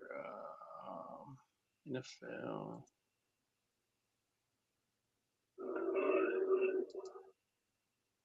I did have it. Their contract, positioning, transaction more. Okay, cap tracker. Every week is a different team up top. So you got Tennessee right now. They have a total of 77 players, average age of 26.5. They have cap space roughly around 64 million. Next closest to them is Washington, the Chargers, the Jets, Arizona, New England, Philadelphia, Seattle, Baltimore, Pittsburgh is number 10 with 30 million. So there is some moves that can be made. And after Pittsburgh, you got San Francisco, Rams, Colts, the Detroit Lions, Las Vegas Raiders are 15. So those are top 15 teams that still have some cap room before they move on to the draft. The draft is April the 18th, right, Mo? The 18th? When is it? When is the draft? I can't hear you. 23rd. April 23rd. Mo, I can't hear you. April 23rd. No, I can't hear you. April 23rd is the draft in Pittsburgh. Hopefully, some people from the Pennsylvania area get to go out in Pittsburgh and have a good time. A lot of festivities going on out in Pittsburgh. Hopefully the weather will be decent outside, because the one thing is with me, it can snow and I can handle snow, but I can't sit in the rain for nobody. That's just not my cup of tea. And I definitely ain't sitting in no draft watching. I go to the hotel, sit there and watch it and chill and have fun with whoever's there. But to sit there in the stadium while it's raining, I don't know. And I think the next draft is supposed to be in I was hearing rumors of Dallas. I'm hearing Dallas, I think. I think it's Dallas, or it's been there. It's already been in Dallas. No, not Dallas. They were saying it's gonna be somewhere in the dome, though. It was supposed to be in the dome. Yeah. It was in Dallas and then Philly, I think. Yeah. So yeah, that's going on with the cap, and DC next year. It's gonna be in DC. Ooh. I definitely want to go that one. That's right in the projects. I can't wait till it's in Baltimore. That's right there in the projects. You can't even. What, DC? Yeah, you gotta take. Too much. You know they play in Maryland, not DC. No, where the stadium They'll is, have though, the it's right draft in the in projects. DC though. If they have the stadium, it's in the projects. But They're gonna use the stadium, the RFK Stadium, and Washington Convention Center. It'll be downtown DC. So it's not going to be at the stadium. It's going to be in the convention center inside. Nah, it's gonna be in the National Mall. Okay. So it's gonna be crazy. That's gonna be hellacious. Yeah, because Curry, you have to take a bus or the train to get to the stadium because it only allows so many people to park there. That's terrible. Yeah, I've been there several times. You get off the metro and you still got about a mile on the walk. Yeah, that's a long walk. But I don't remember walking through no projects. Oh no. I'm saying you don't walk through it, but it's right there. That's about RFK. That's not about the stadium in Maryland. That's just I think. Yeah, because Maryland, that seems like the stadium in Maryland. It's in a nice place. I didn't see anything wrong with that. That's Southern Maryland. Okay, we went to a night game up there. We wasn't bad at all. So, wait a minute. So, has it been? Let me see. We won the Super Bowl in 2000 or 1999. So it's been almost 20 some years. Yeah, they didn't build the stadium until. Yeah, they moved. I'm sorry. I apologize for that. They moved. So yeah, I'm thinking of RFK. Yeah, RFK is in the hood. It's like 2 miles away from Southeast. That's where they're going to put the new stadium at, where RFK is. Yeah. They are already starting to do some stuff to that area already. Going back to the college basketball, going back to college sports, you see that 47 now? Is he 47? He was 45, 47. Executive order talking to NCAA transfer rules and eligibility. He's getting involved in NIL deal. Now, correct me if I'm wrong. Don't tennis players get NIL deals? Don't golf players get NIL deals? Right? But who brings the money into the college? Football, basketball, wrestling, volleyball, right? Am I not correct? Those are the main wrestling. I think it's school specific, because you take Alabama, Georgia. I would think their football team probably generate more revenue than the basketball, but you take North Carolina, they're gonna bring in more money. They're gonna bring in more money in basketball than they do in football. So he's basically saying that he wants he says the goal. He said, what is the goal with the executive order? Generally wants college sports to go back to how it was before, when players were not allowed to be paid for their NIL and also weren't allowed to transfer to another school without having to sit out a year first. I like to just go exactly back to what we had and ram it through a court if we had to, he said on March 6th. Going back to how it was practically impossible, however, state laws permit players to earn money by their NIL. The House settlement is binding in federal court and stems from an antitrust lawsuit against the NCAA. Likewise, unlimited annual player transfers stem from binding settlements in federal court that resolve a separate antitrust lawsuit against the NCAA. The biggest challenge to modern college sports all come from private litigation, usually through the Sherman Antitrust Act, said that Sam Eldridge, an assistant professor of Boise State who tracked college sports litigation. The executive branch has zero power to change how judge interrupts the status of issue. There will be indeed have to be an act of Congress. He has issued 474, including 220 for the first term, according to American. What is this?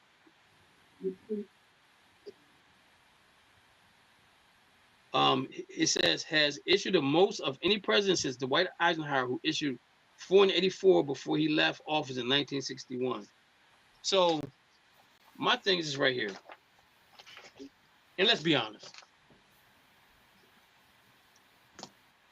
Is a racial thing, Mo? No. So why do you think he wants to change it back? He wants to make America great again. Curry, what's your thoughts?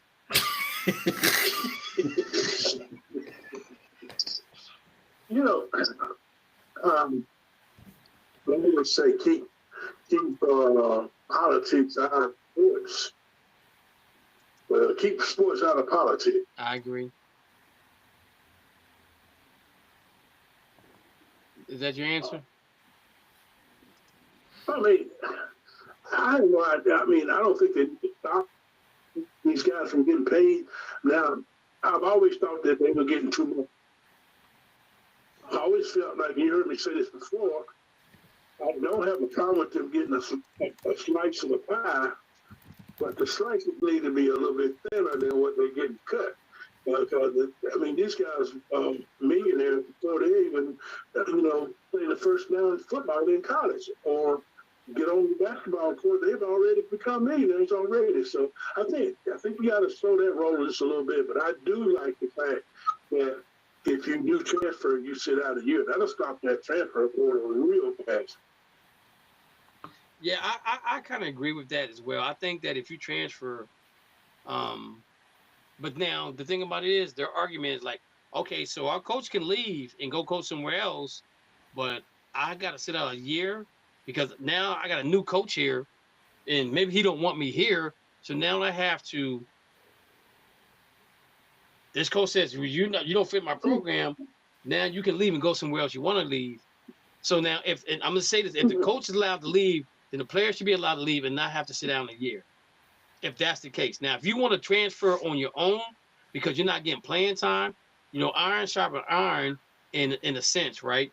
So if you want to leave because you feel like you're not getting no playing time, then yeah, you have to sit out. I think that should be that should be fair, because now you go into another team where another guy says, man, I don't want to compete with him. I'm leaving too. I'm gonna go to another school because now it's about them. And the thing about it is, I think the money across the board should be, every position should have a certain amount of money you can give them. Quarterback, offensive line, across the board. Now, in that way, that's not going to happen.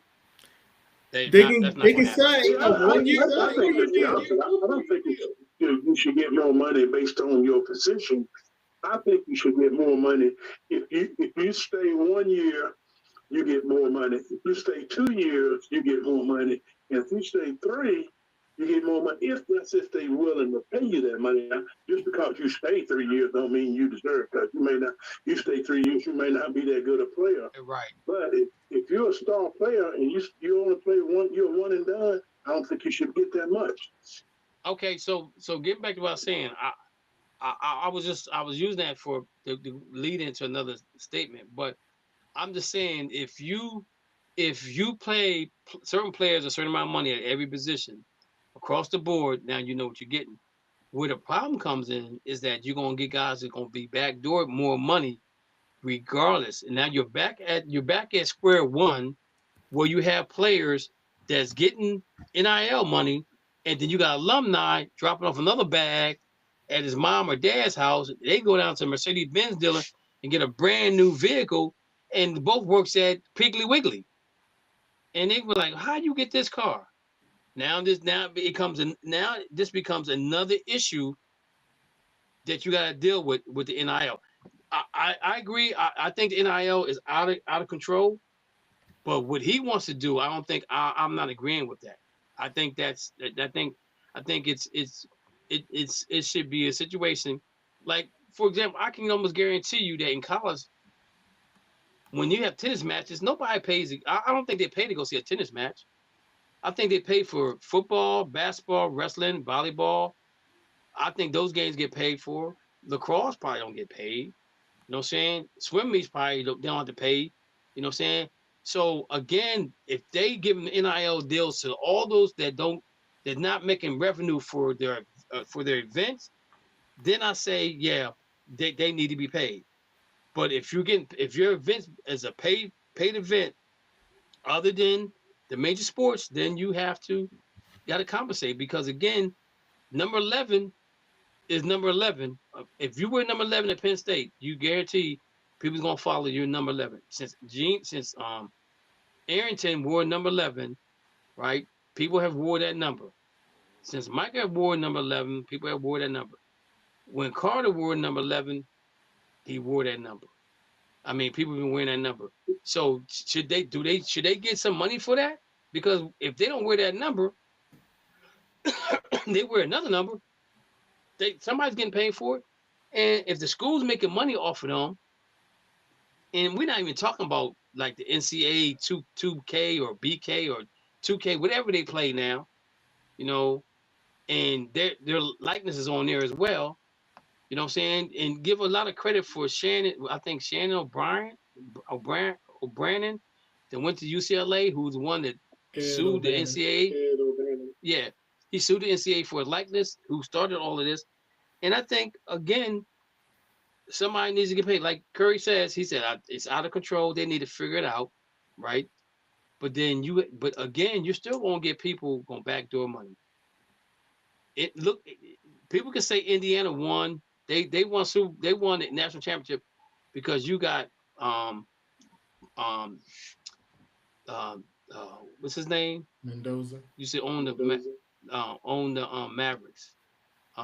Mark Cuban. He got money for days.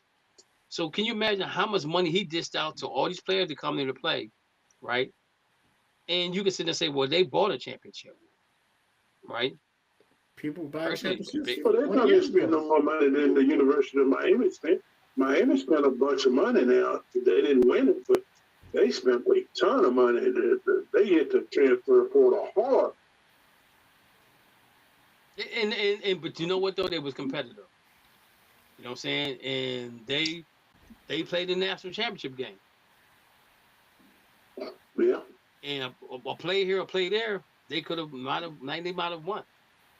You know, so I'm just saying, I think the whole thing with the NIL is the smart people in the room got to sit down and figure this out and make it user friendly to everybody, yes. But they're not going to do it.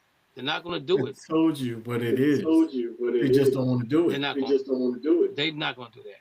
They could do 1 to 4 year contracts, a 15% raise if they sign for 4 years. They're not going to do that.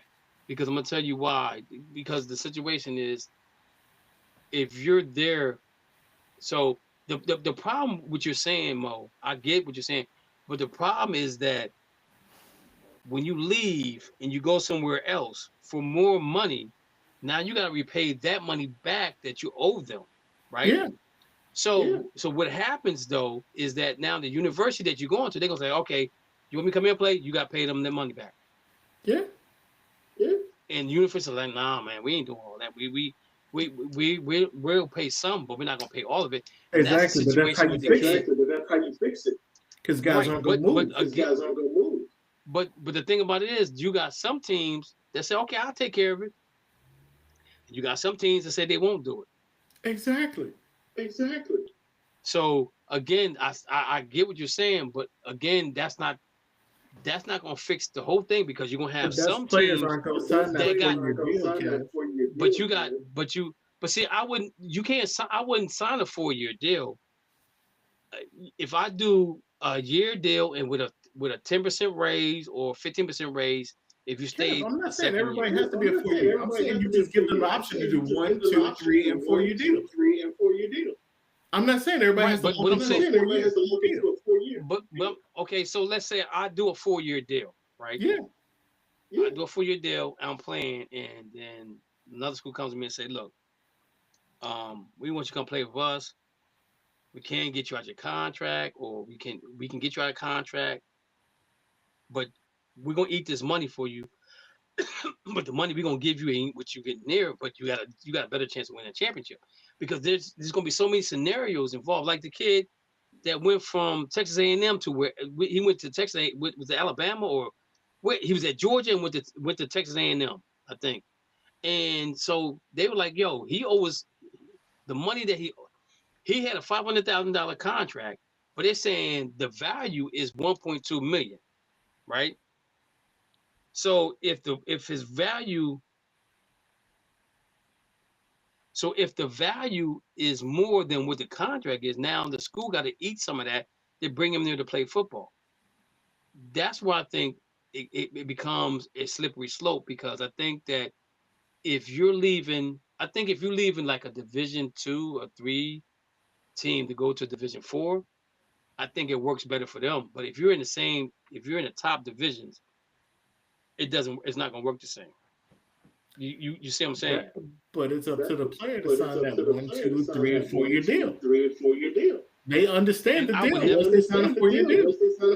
And I me personally, I don't know if I could sign. I would do 2 years, for some fact that I know after my second year I can leave and go. That's fine. Go to the pros. I'm just saying, give everybody an opportunity to sign a 4 year deal. But I don't know that. I mean, it sounds logical, but there's probably some loopholes in that as well. Yeah, if you go to the NBA, go to the NFL after 2 or 3 years, basketball than it is football, because you got to stay at least 3 years in the football. Yes, you can't be a one and done in football, but you can be a one and done in basketball. So that's probably where it needs to be fixed at more so there, because guys don't transfer no matter what. But I still think if you make them sit out a year, that will make them stop from the transfer so much. But basketball probably needs to look at letting new guys go at least 2-3 years, because then these guys go to the NBA as a one and done. They're going to make more money by going to the NBA than they would if they went to the G League. So, or you're going to make more money by staying in college than you would if you went to the G League. So the G League is probably going to be what's hurting the worst. So let me ask you guys a question. Let me ask you guys a question. Do you think that NFL should be one and done? I mean, not NFL. NCAA, should they be one and done? No. You saying are they immature physically or mentally? Physically. I don't understand the question. One person can understand. The question is, do you think the NCAA football should do a one and done? No, I think I like it the way it's at right now. But they're the only sport that has a player that has to stay there more than 1 year. WNBA? They have to be 3 years. Well, yeah, 3 years for the girls. But you look at hockey, they go straight from high school to play the hockey. Baseball goes from high school to straight to the baseball. So I'm just trying to figure out, is it the physicality of the NFL? Physical. Your body's not ready to take that. So let me ask you, Claret, who fought that and went to the pros. That's what I said. I think he was a head case. He was the wrong person to do it because he was already a head case. But he was the right body type. Yeah, he had the right body type. But I think he knew I think he knew what he was going to do before he did it. That's why I think his body type was where it needs to be. You know what I'm saying? I'm not saying that they should, but every other sport, major sport, other than basketball and football, okay, you gotta wait. I think it should just be not basketball. I don't think it should be 3 years after high school. And that's what I'm saying. I think at 20, I would say 20 would be a good, because if you come out of high school at 18, let's say 17, 18, 19, 20, that's 3 years. But if you're football wise, if you're physically not ready to play, because it's a pounding, you know what I'm saying? And in college football, you don't play the best of the best. You got guys as walk-ons and things of that nature that's on teams that they just got to fill that slot. He may be the best walk-on they got, and next year you got a 5-star recruit coming through that's going to start in that same position. You know, so I get it. I understand it. I don't agree with it because and I think this is where the NIL comes in to play to mix up for the lack of them not being allowed to leave college to go play professional football, because we don't have no problem with baseball players. We don't have no problem with.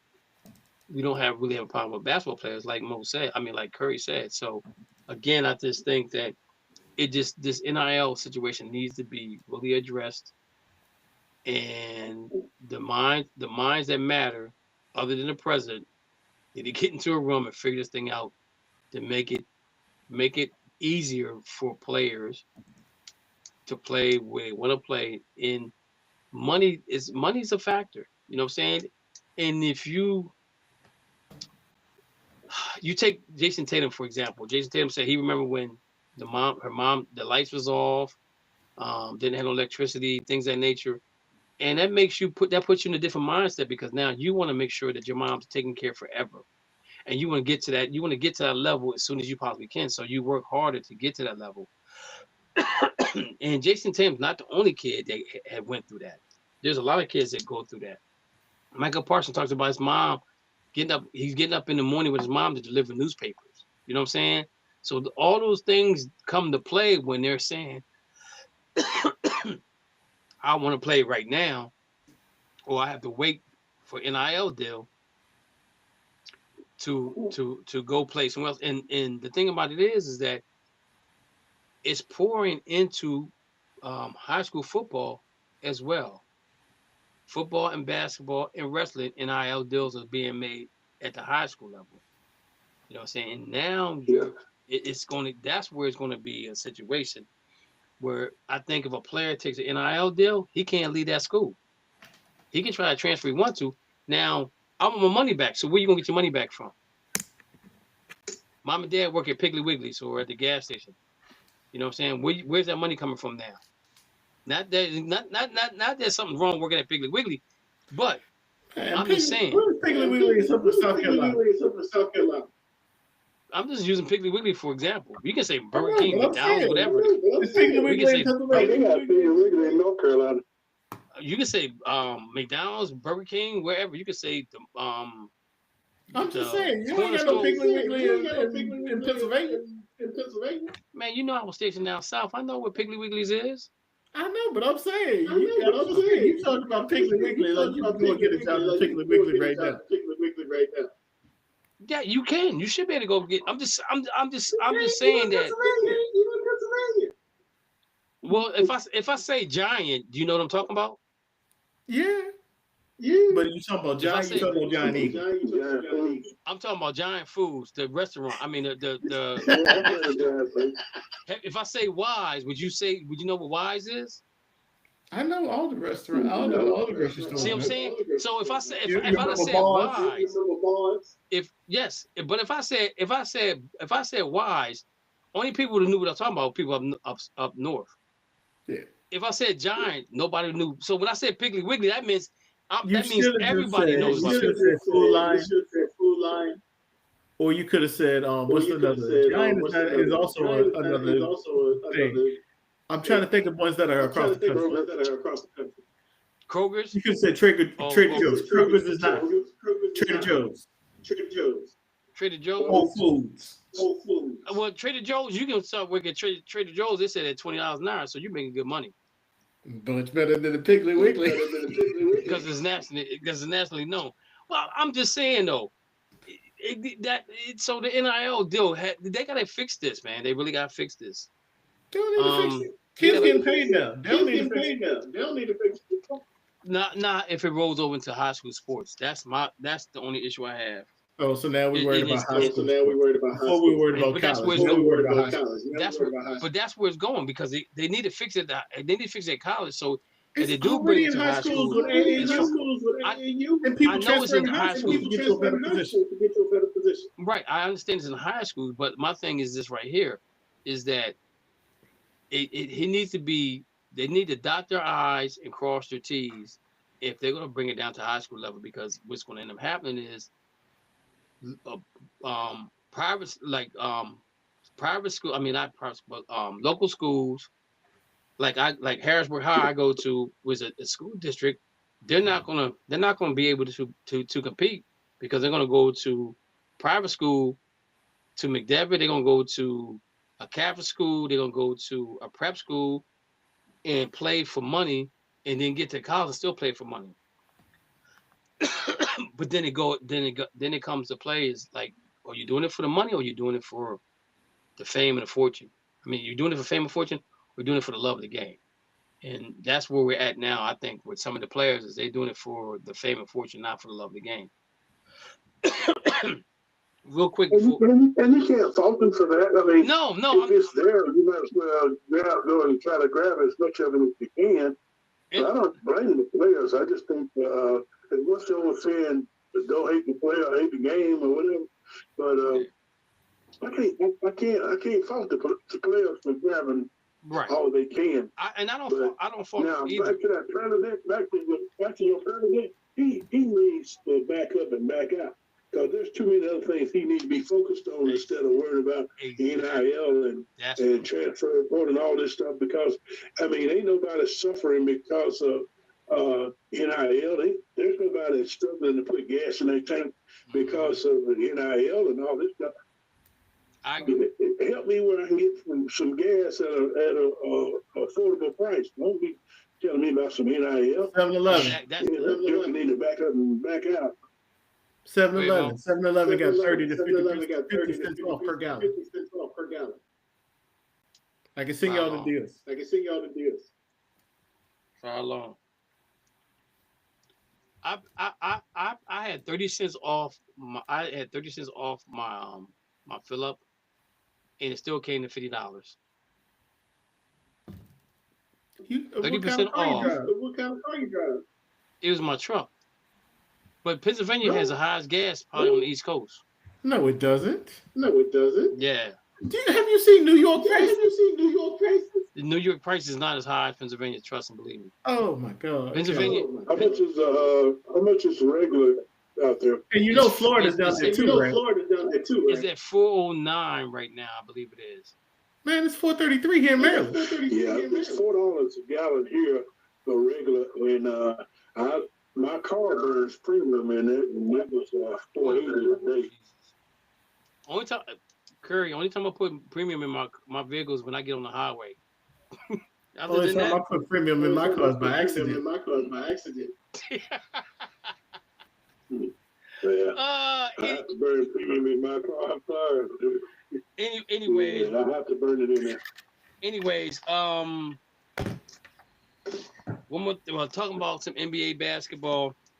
We down to the wire right now, and we're looking at some play-in teams.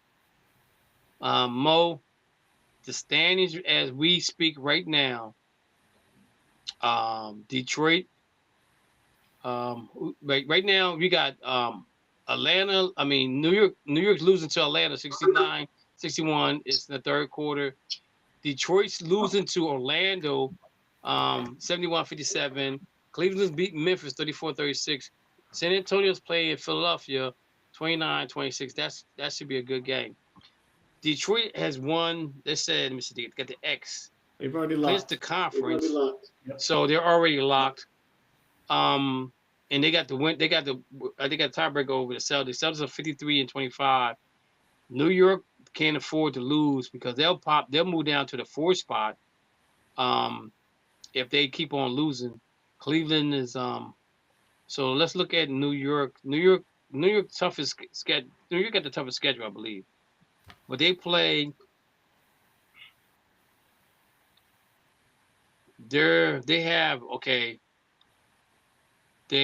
Atlanta, they got Boston, Toronto, and Charlotte. All those games got to be winnable games because all 4 of those teams are looking to get in a better position that they're in right now as far as the play-in games is concerned. So New York got to win some games because they don't want to move no further down than They don't want to play the Hawks. The 4 spot. I think the most dangerous team right now. I think the most dangerous team right now in the East right now is the 76ers. They're playing really good basketball right now. They're healthy. Embiid's back. Cleveland is the most dangerous. I don't think Cleveland's dangerous. If they are hitting their shot, nobody can Cleveland. That's been a problem of them hitting their shots. Exactly, but now they got Harden who gets everybody open. Yeah, but they're still not getting it done. Something's still missing with that team. I really think, and I think it might be the coach. I'll be honest with you. But the Sixers got everybody back healthy, and Embiid's playing good. Edgecombe is really playing good. And you got Toronto, the Charlotte Hornets, Orlando Magic, and Miami Heat are 7, 8, 9, and 10. The team I think everybody's scared to watch, scared to play is the Hawks and Toronto. I mean, the Hawks and the Hornets. Both of those teams ain't got nothing to lose. More so the Hornets than anybody else because nobody picked the Hornets to be in the position they're in right now. So that's the team everybody's don't want to look out for. I mean, that's the team nobody wants to play. But Boston just handled them. Yeah. In the bottom half, you got Milwaukee, Chicago, Brooklyn, Pacers, and Wizards. I expect Billy Donovan to be fired at the end of the season. They got rid of the GM and the president, I think. So I think that might be a situation that we need to look out for. In the West, Oklahoma City is pretty much, I think they got it sealed up. San Antonio's still playing good basketball. I'm not a believer in San Antonio till they get to the playoffs and see how well they can go out and see how they play. I would say the team to look out for is right now. I got in the West. I would say Minnesota. I think Minnesota the matchup with Minnesota might be kind of conflicting. I would have said the Lakers right now, but you got too many guys hurt right now going into the playoffs. You got to think about something. Would you say, Mo? You got to think about something. Portland's actually healthy. That was me. I was thinking that the Lakers season would be over with the injuries they got now. Nah, because they said that they're out 3 to 4 weeks. Luka be out until they said for the playoffs. He'll be out to the playoffs. Both of them. Or is it both of them? Both of them. Oh, but this is the question I want to bring up. Luka left and went back to his home to get treated. So what treatment can he get? What's that got to prove? What treatment that he can get there that he can't get here is the question. That's what I'm asking. That's the first thing I thought when I heard that. I'm just thinking to myself, what kind of treatment he gets there that he can't get here? Themselves. He's going to get some roots. He said roots. He said stem cells. It's real. So they can't do stem cells. You can't get it here. Stem cells. You can't do stem cells in the United States. No, it's not legal. Why is that? It's not legal. Is it legal? Yeah, unless you have stem cells from something that you have prepared for yourself. Like if you took your baby, if you took your placenta and froze it, you can use your own stem cells. Okay. So, but that's okay with the NBA to him to do that. It's okay wherever he gets treatment as long as he does it legally. Okay. All right. I was just wondering what was going on. That wouldn't be considered a performance enhancing drug. Yes. No, it's not a drug. But Kobe went and got it done too. Kobe went and got it done too. There have been plenty of players He that went have done that. He went to Europe and got it done. I'm telling you though, Portland is the team to worry about. Because Drew's healthy, Robert Williams is healthy, and they had some young guys who have been carrying their team most of the year. That's why they're 8-2 right now for their last 10, and they won their last 3. That team is. Well, I was going to ask you. Do you think it was Phoenix, or you thought it was Portland that would be the team to worry about? Portland. Okay. Golden State, Golden State, you got to worry about because Curry just got healthy too. Steph Curry just came back. I don't think Steph's 100%. It don't matter. Steph Curry in the playoffs is a beast. No, I don't think he's nowhere close to being ready. I'll be honest with you. Because why would you wait to the playoffs to play him instead of playing him prior to the playoffs? They'd already clinched to be in the they're playing. They're playing him out for the last 4 to make sure he's ready by the time the 7 through 10 games. Yeah, but so they're 10. So they played 9. They played Portland, right? Yeah. Well, I don't think it's gonna be Portland. I think it's gonna be the Clippers. So they both tied at 40 and 38, right? Yeah. So let's look at Portland's schedule real quick. I'll pull up the Clippers while you pull it up Portland. All right. So Portland has Denver, San Antonio, the Clippers, and Sacramento. Denver don't have nothing to lose. San Antonio don't have nothing to lose. And the only game that the starters gonna play will probably be the Clippers because they're still in the running for a spot, right? Exactly. And what the Golden State schedule look like? You mean the Clippers schedule? The Clippers got to play versus Dallas. Versus Oklahoma City. At Portland, and then versus Golden State. They got 4 games they can lose. They're gonna play the Clippers. Golden State's gonna play the Clippers. They play the Clippers. Unless Oklahoma City starts to set their players, they might not win a game. Because Dallas is playing to make sure that Cooper Flag gets the Rookie of the Year. San Antonio's only 3 games out of first place, so I think they got it. What's the Spurs schedule look like?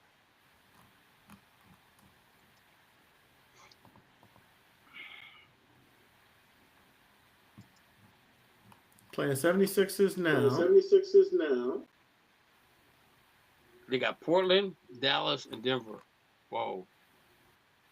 Mm-hmm. What do Oklahoma City schedule look like, Mo? That's the most intriguing. Well, we know one of them is sorry. It's taking forever to come up. We know one of them is on the Clippers. So they got the Clippers. They got the Clippers, Lakers. the Lakers. So they Denver, win 2 and then Phoenix. Denver, Phoenix. Those games are all meaningful games. So they're wow. So that's gonna be the Lakers and the Clippers and the Clippers.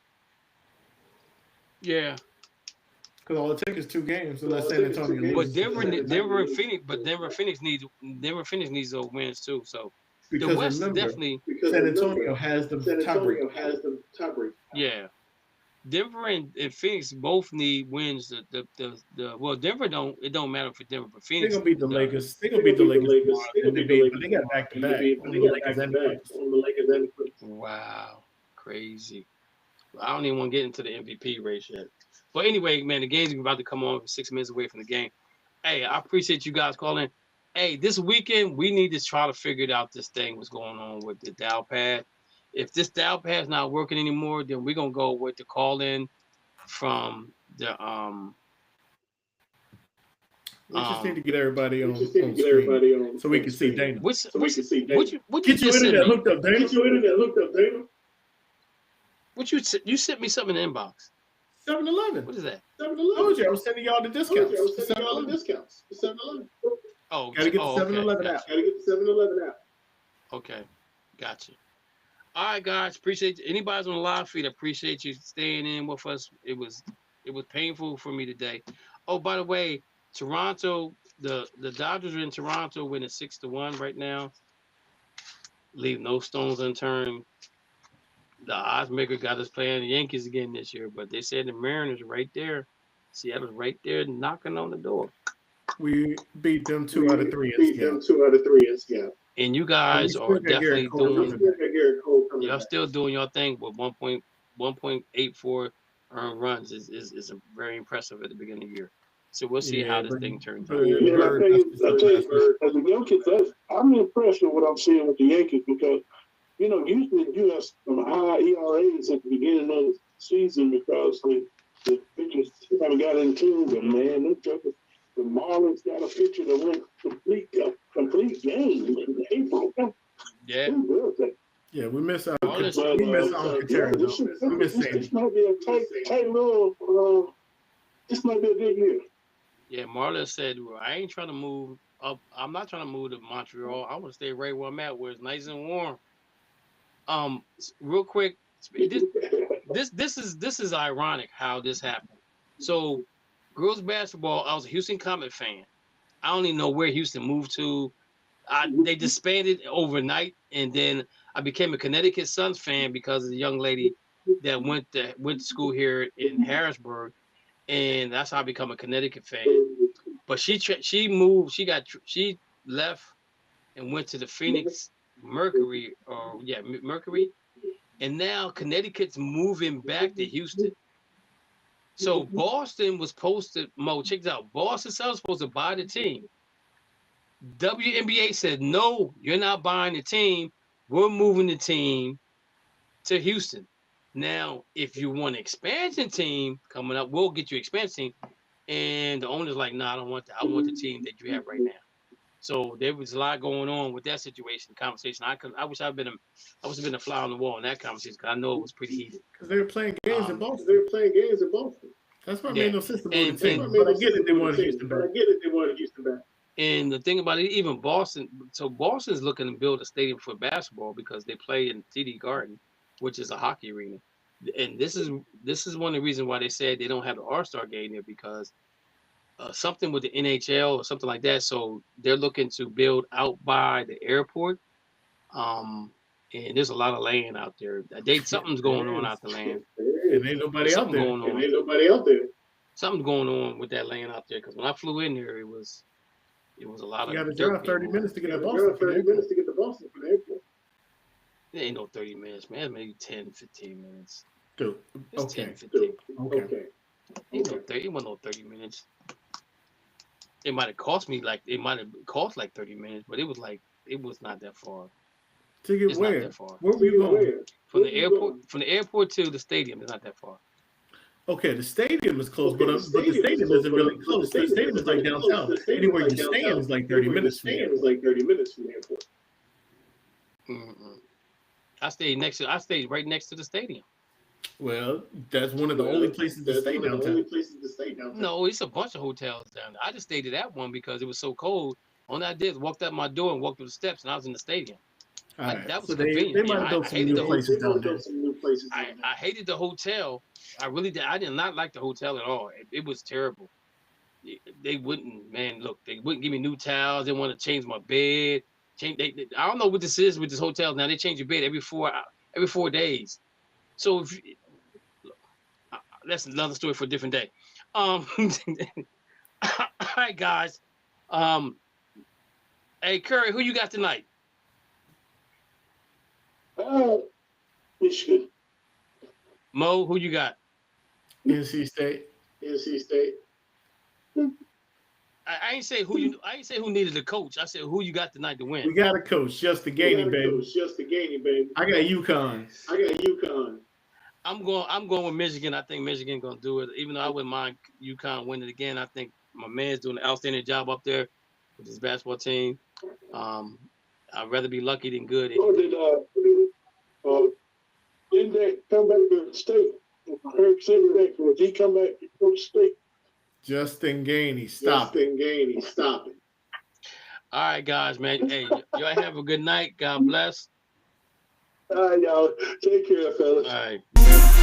Thank you for listening to the Just Us Sports Talk Show. You have been entertained in the sports world by K. Dix from Harrisburg, Pennsylvania, the small city with a large heart, Dana the Hater Clark from St. Petersburg, Florida, and Murray E. Baskerville from Gotta Be More Careful, Baltimore, Maryland. Remember, We throw stones and we do live in glass houses. Big time players make big time plays and big time games. Stay ready to be ready. You have been listening to an In the Zone Sports Talk Radio production.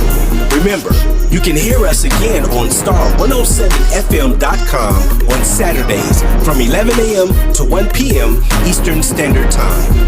Be sure to download the Try99 TV app on any smart device and subscribe to In the Zone Sports Talk Television.